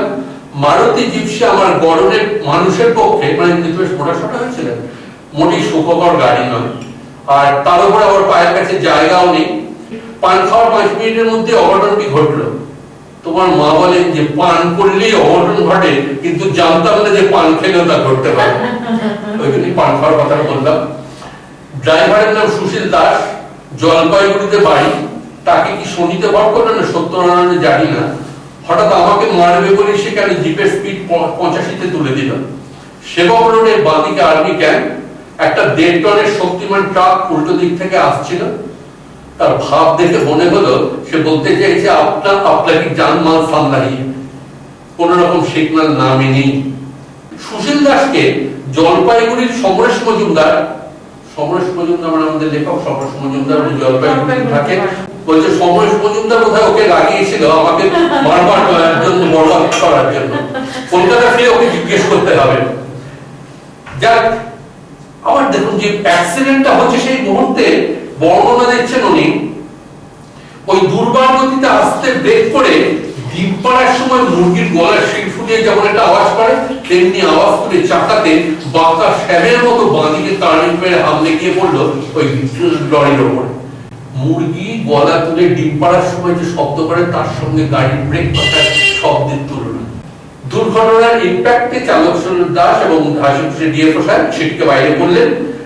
কিছুক্ষণের জন্য আমি আনকনসিয়াস হয়ে পড়েছিলাম, কতক্ষণ জানি না। যখন সবাই আমার নাম ধরে ডাকছে আমি উত্তর দিতে পারছিলাম না, কিন্তু শুনতে পাচ্ছিলাম যে দূর থেকে কেউ ডাকছে। ইতিমধ্যে আর্মি ক্যাম্প থেকে সবাই ছুটে এসে আমার লাশকে মারুতি জিপসির সামনের গর্ত থেকে কোনক্রমে উদ্ধার করে মাটিতে দাঁড় করিয়ে দিল। নিজের দুঠাকে দাঁড়াবার আগেই আমি জিজ্ঞেস করলাম, এত রক্ত কার? কারণ দাঁড়িয়ে দেখতে পেয়েছি রক্ত আমার। উত্তর শুনলাম, না ওটা নাকি কনজারভেটর সাহেবের, অতনুর কপারটা কেটে গিয়েছিল। আমি বললাম, গরু মারাতে যখন যাওয়া হলো না তখন এক্ষুনি ওয়্যারলেসে খবর দাও শুকনাতে যেন মুগের ডালে খিচুড়ি আর কড়কড়ে করে আলু ভাজা বানায় রাতে। বলে দিও যেন নিজ ঔষধিও যেন থাকে। পুনর্জন্ম যখন লাভ করলাম তখন সেলিব্রেট তো করতে হবে, মানে বলতে যেন রাখি। তা ওই মুহূর্তে, দুর্ঘটনার মুহূর্তে তার এই রসবোধ, এবং সে মেয়েকে চিঠিতে লিখছে সেটা দেখি। এই যে ব্যাপারটা মজার, লোক কোথায়, তাকে হসপিটালে কোথায় নিয়ে যাওয়া হলো, তারপরে তাকে ওখান থেকে শুক্রায় একটা হসপিটালে নিয়ে যাওয়া হলো। কেন আমি কি এটা বলছি যে মজা করছে কত, যে আমার ওই অবস্থায় আমাকে আর একটা বিপদে পড়লাম। আমাকে আশুহিতারটা আহত আমাদের একটা নিয়ে গিয়ে তুললো শিলিগুড়ির একটা নার্সিং হোমে। দেখলাম সেই মূলত একটা মেটারনিটি হোম। বলছে লালু ডাক্তার বসে চেম্বারে ছিলেন না, কিন্তু চেম্বারে বসে দেখতে পেলাম চতুর্দিকে দেওয়ালে 3 মাস 4 মাস 5 মাস 6 মাসের গর্ভবতীদের পেটের মধ্যে ছবি টাঙানো। ভাবলাম এক পাড়া কাটিয়ে এসে তো অন্য এক পাড়াতে আসলাম। ঈশ্বরের কি ইচ্ছা যে উসুরি টাইগারের মতো এই সন্ডাগুন্ডা পুরুষ মানুষ শেষে কি শিলিগুড়িতে এসে গর্ভবতী হয়ে মেটার্নিটি হোমে ভর্তি হবে। মাথাতে এবং সর্বাঙ্গে ব্যথা। ডাক্তার অমিত অগ্রওয়াল বললেন আপনার পায়ের গোছে হাত থেকে आपकी सभी प्रॉब्लम हिया है नी में नहीं है। যা বলেন শুনলাম চুপ করে ভয় ভয়। রেগে গেলে যদি উনি ছড়ি ধরে সিজারিয়ান সেকশন অপারেশন করে দেন। ডাক্তার সার্জনদের তো আমার ওই স্লথ বিয়ারদের চেয়ে বেশি ভয় পায়। এইসব পরে আবার লিখবো, দিদিকে বলবো শুকনা রোডে এসটিডি বুথ থেকে তোকে ফোন করবে। আমি তো নড়াচড়া করতে পারছি না, সর্বাঙ্গে ব্যথা। দিল্লিতে প্রচন্ড ঠান্ডা পড়েছে, কি ভালো থাকিস ইতি শুভার্থী বাবা। আমি চিঠিটা কেন করলাম, আমার মনে পড়ে গেল একটা কথা, যে একটা মানুষ দুর্ঘটনা ঘটেছে সেটাকে মজার ছলে বলছেন, তার মধ্যে আমাদের অনেক কিছু শেখাচ্ছেন। এবং মানে কিভাবে কতখানি লোকটাকে শোনা যায় খুব রাজবাড়ি লোক ভয় পায়, কিন্তু কতখানি রসকসে ভর্তি, একদম রসজ ব্যক্তি, রসগোল্লার থেকে ভর্তি রস। এই জন্যই ধুম করে কথার প্রসঙ্গে এসে গেল বলে এই চিঠিটা বের করলাম। আমাদেরও প্রাপ্তি যে এই চিঠি শব্দগুলো এইভাবে তো আমরা মন দিয়ে পড়ার সময় হয়তো এমনি পড়ে যাই, আপনি পড়ে দিলেন আরো মনে কথাগুলো গেঁথে গেল যেন শুনতে পাচ্ছি।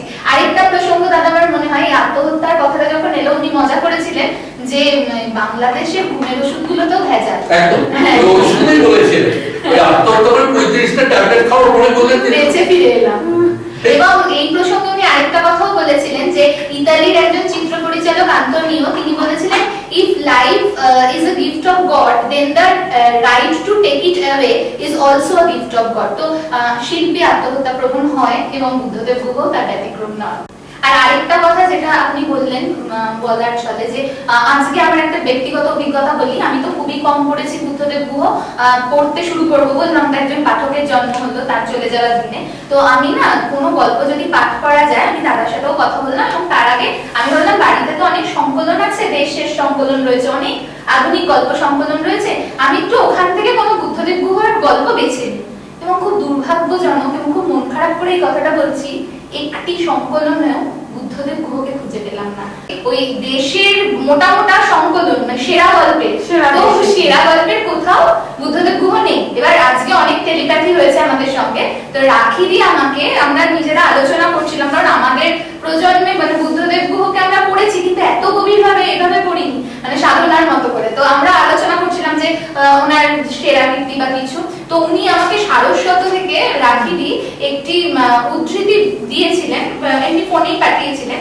তো আমি না ওই জাস্ট মন খারাপ করে বসেছি যে এত বড় একজন লেখক অথচ তার গল্প কোনো বড় সংকলনে নেই। তো আমি একটা ছোট্ট জায়গা একটু পড়ছি, খুব ছোট্ট জায়গা। অমিতাভ দাশগুপ্ত তখন সম্ভবত কিছুদিনের জন্য দেশের সম্পাদনার ভার পেয়েছেন এবং উনি লিখছেন আপনাকে বুদ্ধদেব গুহর কাছে উনি গেছেন এবং বলছেন আপনাকে ধারাবাহিক শুরু করতে বলেছিলাম মনে আছে?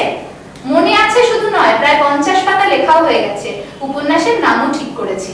ক্ষমা সেই কারণেই চাইতে আসা, লেখাটা আমি ছাড়তে পারবো না। আমি চুপ করে রইলাম।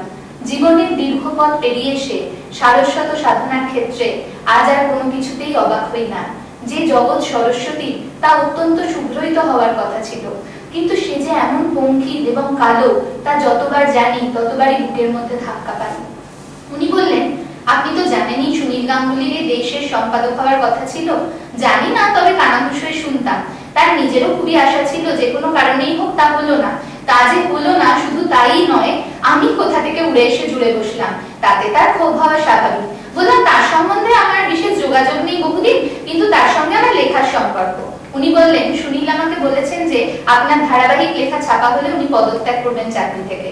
আপনি তো জানেন যে দেশের সম্পাদক উনি নাই বা হলেন, উনি আমার সিনিয়র মোস্ট কলিগ, তাই উনি এমন কথা বললে আমার পক্ষে লেখাটা ছাপতে অসুবিধা হয়। আপনি আমাকে ক্ষমা করবেন কি? শুধু ক্ষমা চাইবার জন্যই আজ আপনাকে ডাকা। আমি হেসে বললাম এর জন্য আপনার এম্বারাসমেন্টের কি কারণ? এই কথা আপনি আমাকে ফোনেও সহজেই বলতে পারতেন। আমার মনে করার কি আছে বলুন? দীর্ঘ 40 বছর আনন্দবাজারেরই লেখক হওয়া সত্ত্বেও মাধুকরী ছাড়া আর কোনো ধারাবাহিক লেখা আমি লিখেছি দেশে? মাধুকরীর অভাবনীয় জনপ্রিয়তা সত্ত্বেও অন্য কোনো বড় লেখা লিখতে বলা হয়নি। অবরোহিতে তো একটি চক্রান্ত করে আমাকে লিখতে বলা হয়েছিল অতি স্বল্প দিনের জন্য, কিন্তু তাতে তো আমার কিছু যায় আসেনি অমিতদা।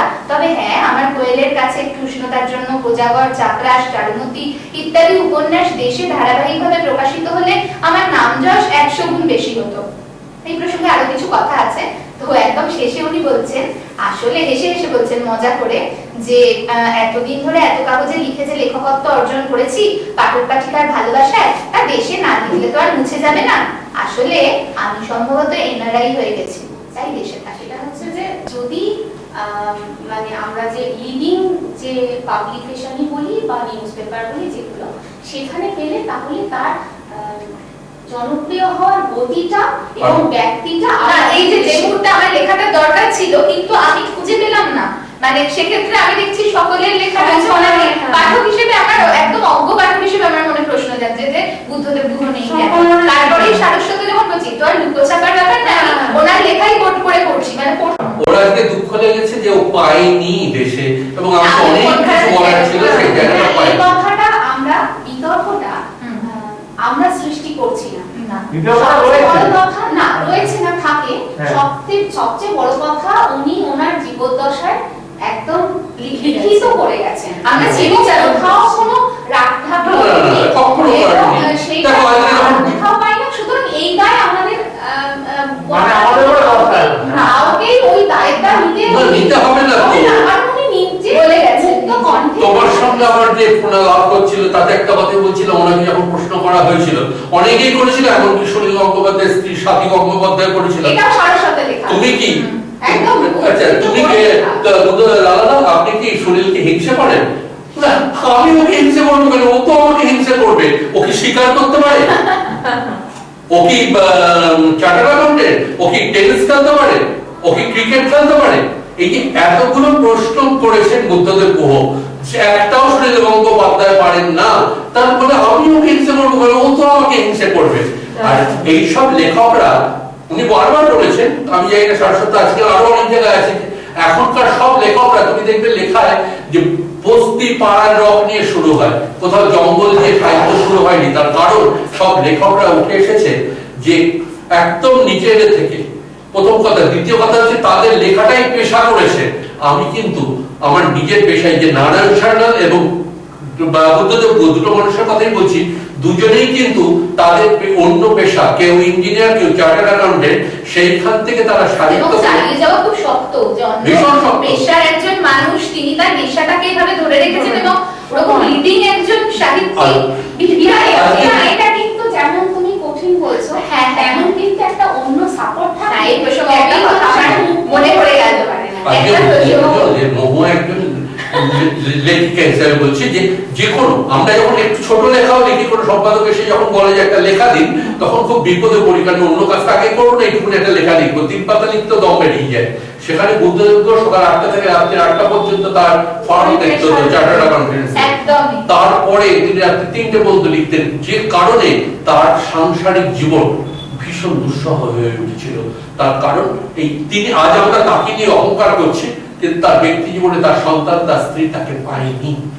সেটাই এটা হয়, এটা তাদের জীবনে হয়। একটা জায়গায় বলেছিলেন, কোথায় আমার মনে নেই, প্রথমত উনি বললেন ভারতবর্ষকে আমি আয়ুরেখার মতো চিনি। আর আরেকটা জায়গায় যখন তাকে প্রশ্ন করা হলো যে আপনি এত কিছু একসঙ্গে যখন করছেন, উনি একটা কথাই বলেছিলেন, টাইম ম্যানেজমেন্ট। মানে উনি নাকি ওনার জীবনটাকে বলছে আমি ওয়াটার টাইট কম্পার্টমেন্টে ভেঙে দিয়েছি। আমার সারা জীবন আমি প্রত্যেকটা ঘন্টা, প্রত্যেকটা মোমেন্ট উনি ব্যবহার করেছেন। তো সেক্ষেত্রে মানে এই জায়গাটা একজন প্রতিভাবান মানুষই পায়। তো আজকে স্মৃতিচারণে সেই কারণে বুদ্ধদেব গুহ হিরো।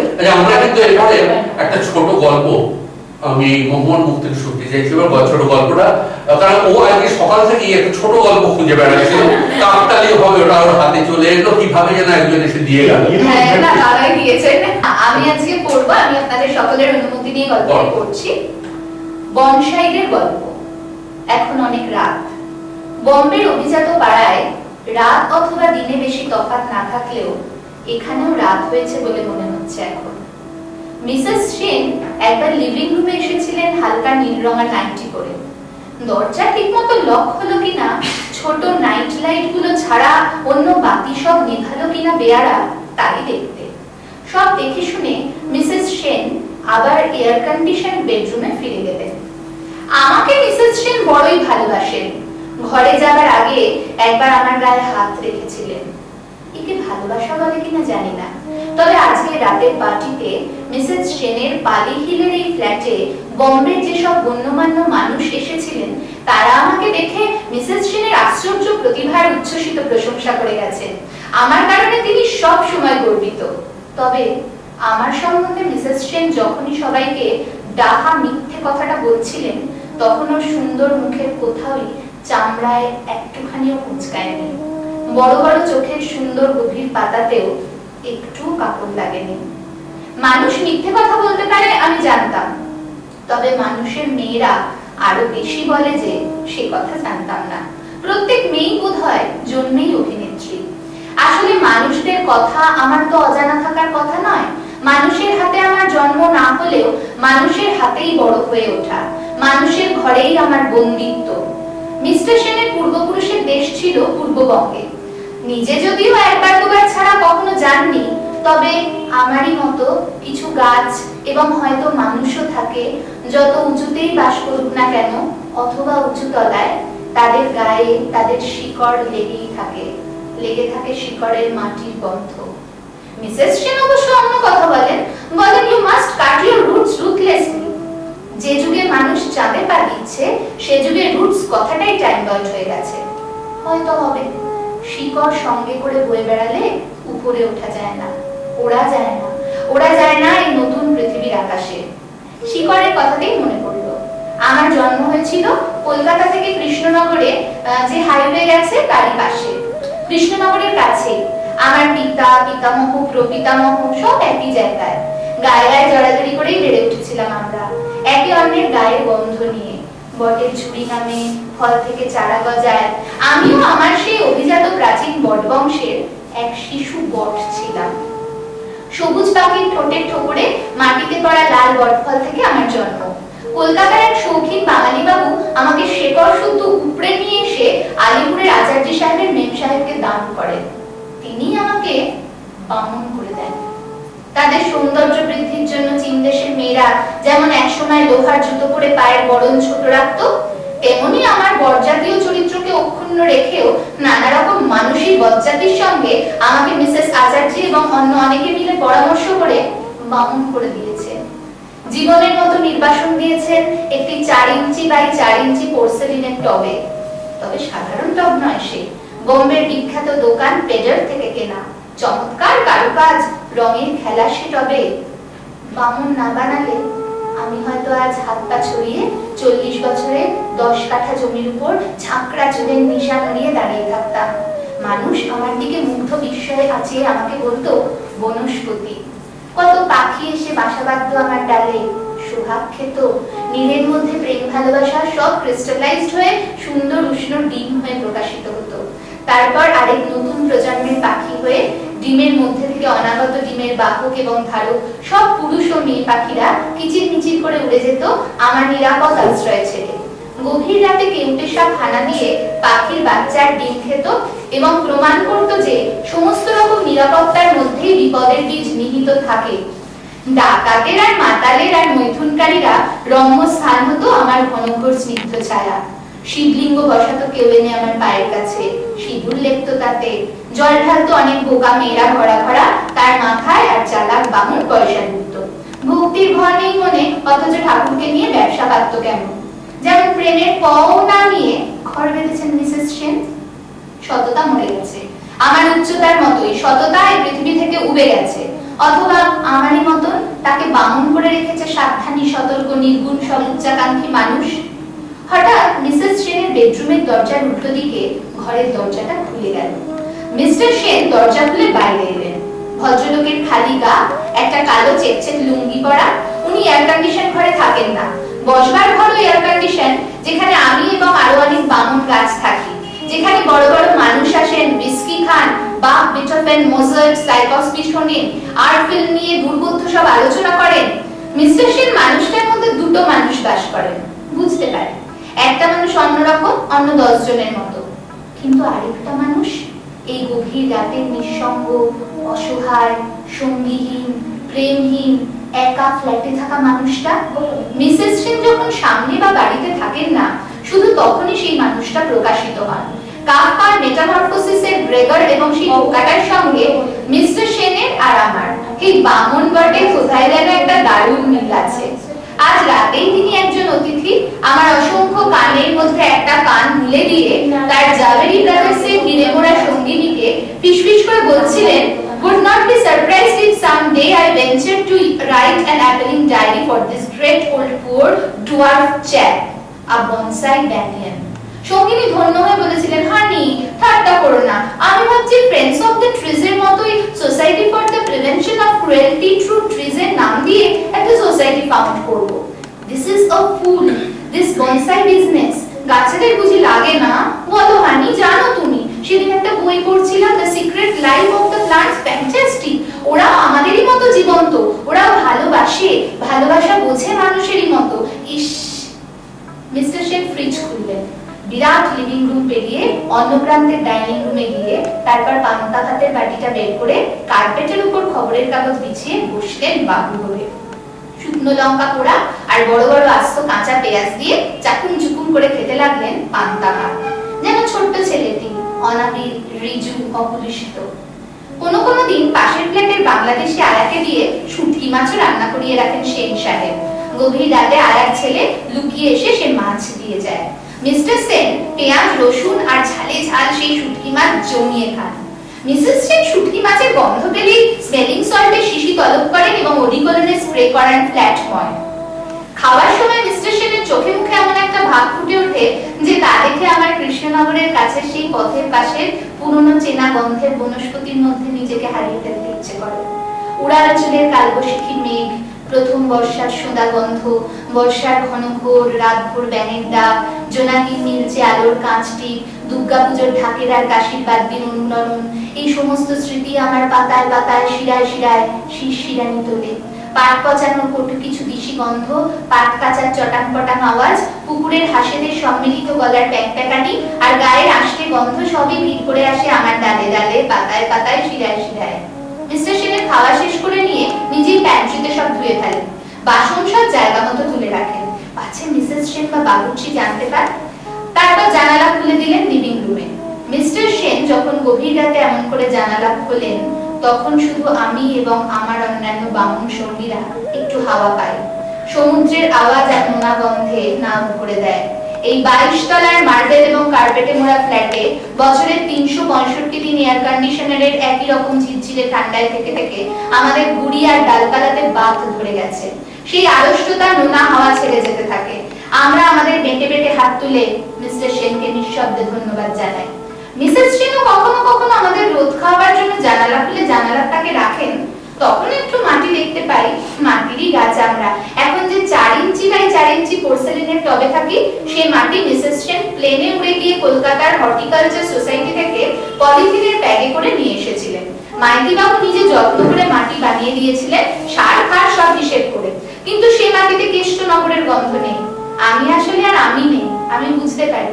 আমার অবয়বে, আমার সুখে দুঃখে, আমার কামনা বাসনা, চাওয়া পাওয়া আর শব্দে গন্ধে একেবারেই বামন হয়ে গেছি। আমার অনেক নাম ডাক, অনেক মূল আমার, অনেক গাছ এবং গাছের মালিকদের ঈর্ষার কারণ আমি। কিন্তু যে গর্ভে জন্ম আমার, যে গর্ভ আমার বীজ রোপণ করার কথা ছিল, আমার হৃদয়ের সব লালিমা দিয়ে যে লাল ফল ফলাবার কথা ছিল, তার সবই বিফল হলে জন্মে। আমি একটা নন এন্টিটি, একটা বামন, একটা জড়গব প্রাণ হয়ে গেছি। প্রশ্বাস নিচ্ছি, নিঃশ্বাস ফেলছি, আমার হাত পা ডাল পাতা সব আছে, কিন্তু শুধু প্রাণেই আমি জীবিত আছি। বেঁচে থাকা মানে যে প্রাণে বাঁচার চেয়েও অনেক বড় কিছু, তা আজ ভুলেই গেছি। শুধু আমি নই, আমার সব সঙ্গীরাই সে কথা বলে গভীর নিঃশ্বাসের সঙ্গে। সঙ্গী বলতে একটি কনক চাপা গাছ, একজোড়া রঙ্গন আর একটা বোগেনভেলিয়া। 22 তলার জানালায় বসানো অবস্থা থেকে যখন আমরা নিচে তাকাই, আমাদের মাথা ঘুরে ওঠে। তবে আরো বেশি ওদের ঘরে কনক চাপা আর আমি তাও আকাশের কথা কিছু বুঝি, কারণ আকাশের অনেকটাই আমাদের থাকার কথা ছিল বামন না হলে। এখন আমাদের আকাশ বলতে শুধু এই ডুপ্লে ফ্ল্যাটের হালকা খয়েরি রঙের সিলিংটুকু। মিস্টার সেন এসে মাঝে মাঝে আমার সামনে দাঁড়ান, আমার গায়ে মাথায় হাত বোলান। বড় সহানুভূতি আর করুণা থাকে সেই হাতের আঙুলে। মিসেস সেনের আঙুলে শুধুই গর্ব আর মালিকানা দুর্গন্ধ। উনি আমার গায়ে হাত দিলেই আমার পাতাগুলো লজ্জাবতী পাতার মতোই আপনা থেকে কুঁকড়ে যায়। মিসেস সেন পুলকিত হন, আমার যেটা ঘেন্না সেটাই ওর তীব্র আনন্দ। উনি হয়তো বটগাছের বনসাইয়ের মধ্যে লজ্জাবতীর লক্ষণ দেখতে পেয়ে খুশি হয়ে ওঠেন, পরের শোতে অন্য একটা প্রাইজ পাওয়ার আশায়, 10 জনকেই অভূতপূর্ব গুণ দেখিয়ে চমকিত করার আশায়। শুনেছি মিস্টার সেন মস্ত কাজ করেন, অনেক বছর আমেরিকাতে ছিলেন, এখন এক মাল্টিন্যাশনাল কোম্পানির নাম্বার 1। এয়ার কন্ডিশন বাড়ি, এয়ার কন্ডিশন সাদা রঙা মার্সিডিজ, যে গাড়িতে আমিও চড়েছি বটানিস্টদের বাড়ি যেতে। সে গাড়িতে চড়ে বাইরের হাওয়া পাই না একটুও। জ্যৈষ্ঠের দুপুরের গরম কাকে বলে আমি ভুলে গেছি গ্রীষ্ম রাতের স্নিগ্ধ হাওয়ার প্রলেপ। আমার চুলে খোলা হাওয়া আর কখনো চিরুনি ভুলবে না, যা হবার হয়ে গেছে এই জন্মের মতো। মিস্টার সেন মানুষটা বড়ই একা, মনে হয় মানুষটাকেও মিসেস সেন বনসাই করে দিয়েছে। তার সমস্ত নিজস্বতা ছাড়তে ছাড়তে, যেমন করে আমাদের নতুন গজানো পাতা আর নতুন গজানো ডাল মিসেস সেন রূপোর কাঁচিতে ছাটে, তেমন করেই ছেটে কেটে ফেলে নুজ্জ বামুন করে দিয়েছেন মানুষটাকে। মানুষটার বড় সুখ সকলেই বলে, অথচ কোনো সুখেই যেন আমার মতো মানুষের প্রয়োজন ছিল না কোনোই। অশান্তি এড়াবার চেষ্টা করতে করতে মানুষটা আজ রাতে এই 22 তলার খোলা জানালার কাছে হঠাৎ মিস্টার সেন খোলা জানালা থেকে ফিরে এলেন। ফিরে এসে আমাদের প্রত্যেককে এক এক করে জানালায় এসে বসালেন। তারপর অনেক দিন থেকে যা ভেবেছিলাম, মানে যা করতে পারে বলে আশঙ্কা করেছিলাম, তাই করে বসলেন তিনি। আমাদের জন্য একটা তীব্র আনন্দে এবং মানুষটার জন্য দুঃখে আমার মন কোকিয়ে কেঁদে উঠলো। মিস্টার সেন হঠাৎই লুঙ্গিটা খুলে ফেললেন। নাইট লাইটের স্বল্প আলোতে উদম মানুষটাকে হঠাৎ যেন আমার বনস্পতির প্রকৃতামহ ছায়ায় তার পায়ের কাছে ধুনি জ্বালিয়ে বসে থাকা সেই নাগা সন্ন্যাসীর মতো মনে হলো। মানুষ মনে মনে বোধহয় সন্ন্যাসীই ছিল। এই অপ্রয়োজনের আড়ম্বর এবং অবিচ্ছিন্ন আরামকে মানুষটা তার বাড়তি পোশাকের মতোই হঠাৎ খুলে ফেললো। তারপর একে একে বোগেনভেলিয়া, রঙ্গন দুটি এবং কনক চাপাকেও জানলা গলিয়ে নিচে ছুঁড়ে ফেলে দিলেন। তারপর আমাকে যত্ন করে দুহাতে বুকে তুলে নিলেন। আহা, কনক চাপা এবং রঙ্গনেরা মাটির সঙ্গে মিশে গেল। হাত পা চুল ছড়িয়ে ওরা যখন গভীর রাতে বোম্বের মাল্টি স্টোরি বাড়ির ইট কংক্রিটের জঙ্গলের মাঝের খোলা জায়গা দিয়ে দ্রুত নিচে পড়তে লাগলো, তখন যেন নিচের মাটি দুহাত বাড়িয়ে দিল তাদের ধরার জন্য। মুহূর্তের জন্য আরব সাগরের জল উছলে উঠলো ওদের এই মুক্তির আনন্দে। Earth to earth, ashes to ashes, dust to dust. হঠাৎ মিস্টার সেন জানলা দিয়ে মাথা গলিয়ে নিজেও জানলার তাকে উঠে দাঁড়ালেন। তার ধবধবে উলঙ্গ শরীরে চুলে সামুদ্রিক হাওয়া বিলি কাটতে লাগলো। তার বুকের ঘন চুলের মধ্যে আমাকে তিনি একবার চেপে ধরলেন, তারপর টপ থেকে আমাকে হ্যাঁচ কাটানে মুক্ত করলেন। তার বুকের ঘন চুলে মাইতি বাবুর যত্ন করে সাজিয়ে দেওয়া মাটি মাখামাখি হয়ে গেল। তারপর বামুন আমাকে হতভাগ্য এক শিশুরী মতো দুহাতে বুকে জড়িয়ে আধুনিক সভ্যতার অর্থ যন্ত্র মানবের অত্যাচারে অত্যাচারিত বড় একা মানুষটি লোভ, গর্ব এবং অহমিকা স্ফীত নাশা এই ক্লান্তিকর অস্তিত্ব থেকে মুক্ত হবার জন্য এক লাফ দিলেন জানলা থেকে। জোরে হাওয়া লাগতে লাগলো গায়ে। রাতের আলোক সাগর থেকে শিগাল আর টানরা তাদের শান্তির সাদা ডানা মেলে হঠাৎ জল ছেড়ে অন্ধকারে উড়ে এলো আমাদের স্বাগত জানাতে। মুক্তির গান ঠোঁটে করে উড়ন্ত মৃত্যুতে মিস্টার সেনের সঙ্গে আমি মিলিত হলাম। একজন বামুন মানুষ, আরেকটি বামুন গাছ। প্রচন্ড শব্দ হলো একটা। মিস্টার সেনের মাথাটা ফেটে গেল টুকরো হয়ে, নাক দিয়ে গরম রক্ত গড়িয়ে এলো, এসে চ্যাটচ্যাটে হয়ে আমার সবুজ পাতাতে মাখামাখি হয়ে গেল। আমার এতদিনের শীত মুছে দিল। দারোয়ান, চৌকিদার, পুলিশ সব দৌড়ে আসতে লাগলো আমাদের দিকে। মিস্টার সেন আমাকেও যে সোহাগে, যে মমতায়, যে প্রেমে বুকে জড়িয়ে রেখেছিলেন, তেমন করে মিসেস সেনকেও কোনোদিন হয়তো জড়াতে পারেননি। অথচ নিশ্চয়ই জড়াতে চেয়েছিলেন। গাছের মতো মানুষের মনটাই আসল। তেমন করে মন ডাক না দিলে মানুষের শরীরও কথা বলে না। আসলে গাছ, পাখি বা মানুষ সকলের এক জায়গায় সমান, বরাবর।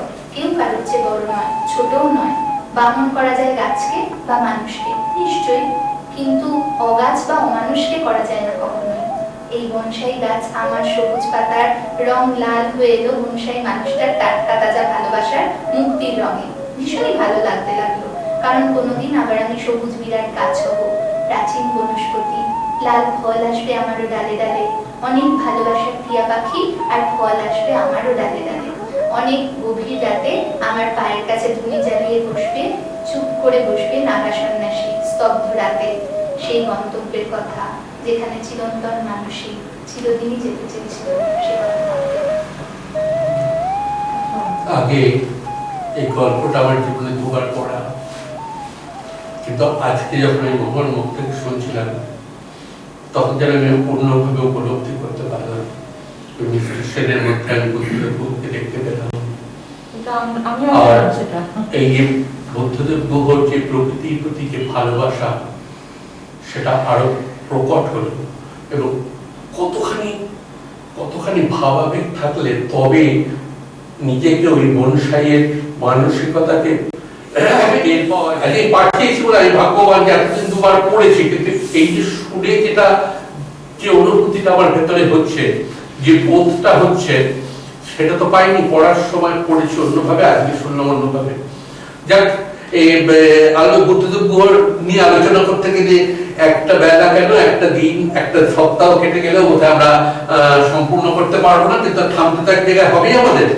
আমরা এবার থামাতেই হবে, কারণ না হলে বলেই যাবো। ও বলে যাবে, আমিও বলে যাবো। ইনি কেন চুপ করে বসে আছেন যেটাও আমি বুঝতে পারছি না। তা আমাদের বলতেও ইচ্ছা করে, আমার সেই রকম পরিচিতি নেই। এবার বলি না, বুদ্ধদেব গুহ কোনদিন হালকা শেখেননি। বুদ্ধদেব গুহ মূলত রং নিয়ে খেলা খেলতেন, এবং বুদ্ধদেব গুহ প্রকৃতিকে আনতেন নানাভাবে। তার প্রচুর বইয়ের প্রচ্ছদ, এখানে কোনদিন দেখতে পাচ্ছেন একটা বইয়ের প্রচ্ছদে আমার কাছে আছে। বইয়ের প্রচ্ছদে তিনি ছবি আঁকতেন। এই যে খামের ওপরের এই ছবি, হ্যাঁ, এই ছবি ওনার নিজস্ব আঁকা। উনি ম্যাক্সিমাম যেটা, এবং উনি খুব দুঃখের সাথে বলতে হবে হ্যাঁ, গত 3 বছর যাবত প্রায় উনি চোখে একদমই দেখতে পান না, কিন্তু তবু উনি ছবি আঁকেন, যেটা আমরা একমাত্র দেখেছিলাম আমাদের ভারতবর্ষের একজন বিনোদ বিহারী মুখোপাধ্যায়, যিনি অন্ধ হয়ে যাওয়ার পরেও ছবি আঁকতেন। তার ফিলিংসটা অন্যরকম ছিল। ঠিক আমার মনে হয় হয়তো আগামী দিনে জানতে পারবো কিভাবে উনি আঁকতেন, কিন্তু উনি রংগুলোকে জানতেন। উনি একটা যে 3টে আমাদের যে মাদার কালার, আমাদের যে আসল রং, লাল, নীল আর হলুদ, এই 3টে রঙে, তাই তো আমি বললাম শিল্পী ঠিক? আচ্ছা, পাশে শিল্পী বসে আছে, বলতে গেলে ভয় করে। সেই জন্য বলছি, এই যে 3টে রঙকে উনি মিলিয়ে উনি জানেন যে ওনার ভেতরে একটা ফিলিংস হয়, ভেতরে একটা ওনাদের অন্তর্দৃষ্টি থাকে, সেই দৃষ্টি দিয়ে বোধহয় উনি দেখতে পান, কারণ উনি সেইভাবে ছবি এঁকেছেন। উনি কাগজে এঁকেছেন, বড় ছবিতে এঁকেছেন। ওনার ছবি অ্যাবস্ট্রাক্ট। রঙে কখনো মনে হয় জঙ্গল, সেই জঙ্গলে আবার কখনো কিন্তু একটা মনে হয় জঙ্গলের ভেতর থেকে বোধহয় একটা বাঘ বেরিয়ে আসছে।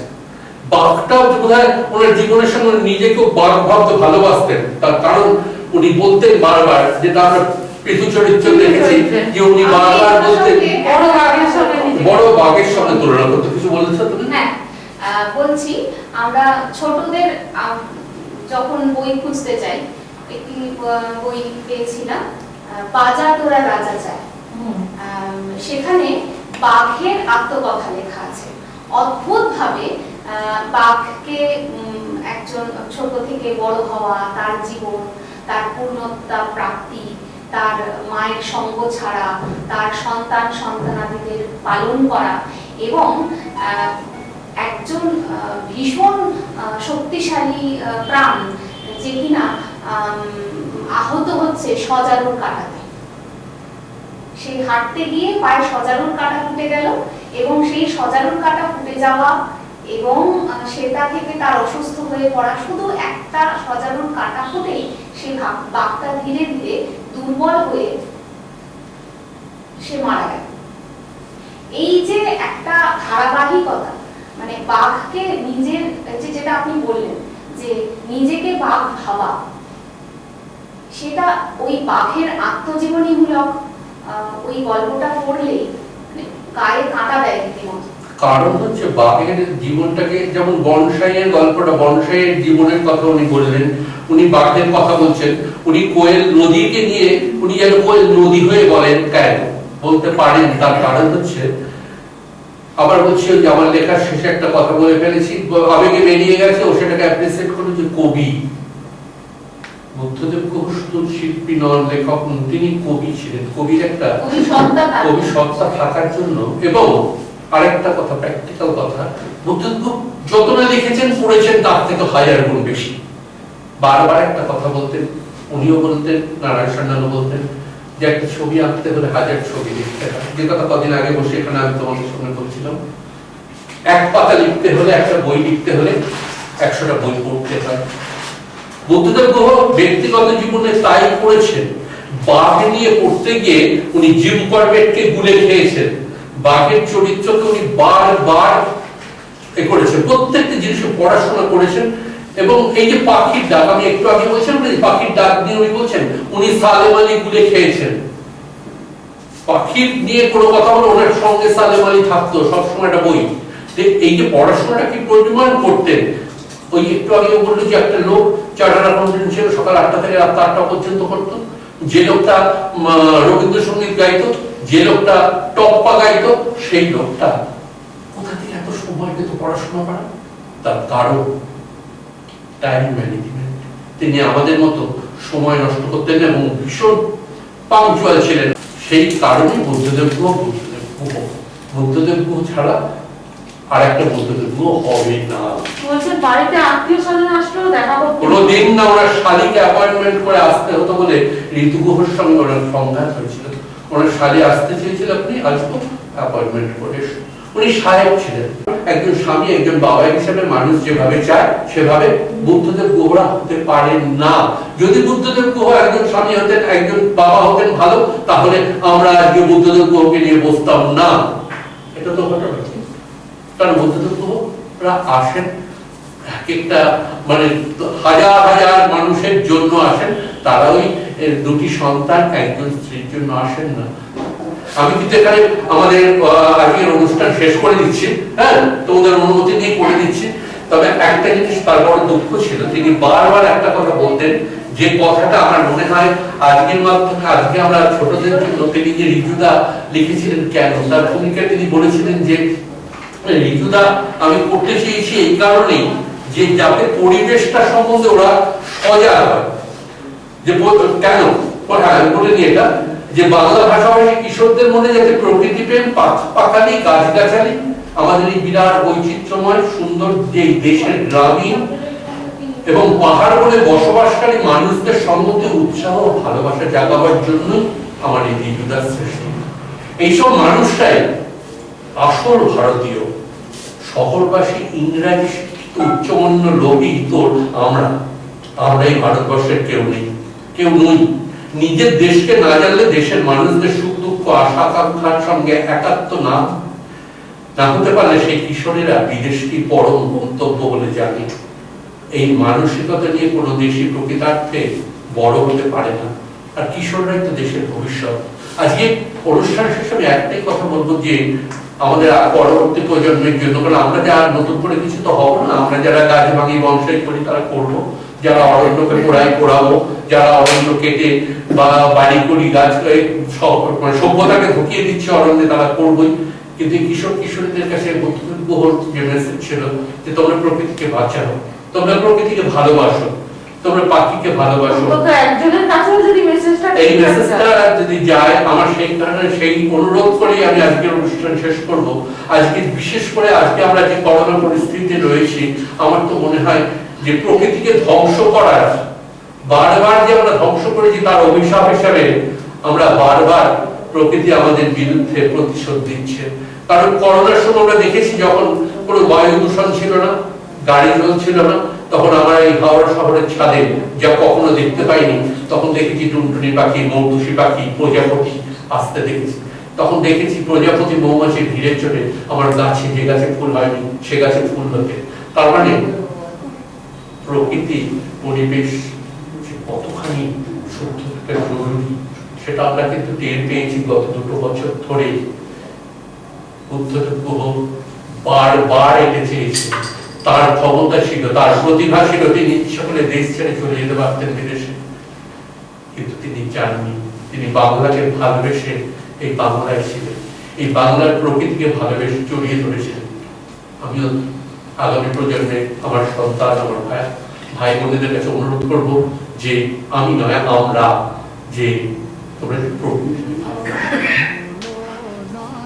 তাহলেই আমরা সুস্থ থাকবো, তোমরা থাকবে, আমরা আনন্দ থাকবো। আমাদের পরবর্তী প্রজন্মকে বাঁচিয়ে রাখতে হলে প্রকৃতিকে আমি ভালো থাকি সুখের কথা বলো না আর, বুঝেছি সুখ কেবল ফাঁকি। দুঃখে আছি ভালো, দুঃখে আমি ভালো থাকি।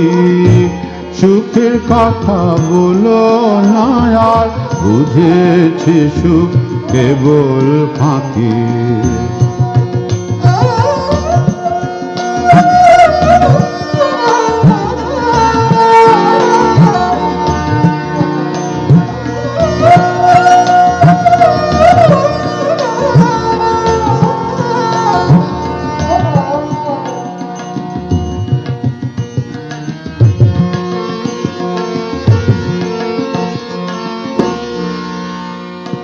দুঃখ আমার প্রাণের সখা, সুখ দিয়ে যান চোখের দেখা। দুদণ্ডের হাসি হেসে, দুদণ্ডের হাসি হেসে মৌখিক ভদ্রতা রাখে। সুখের কথা বলো না আর, বুঝেছি সুখ কেবল ফাঁকি।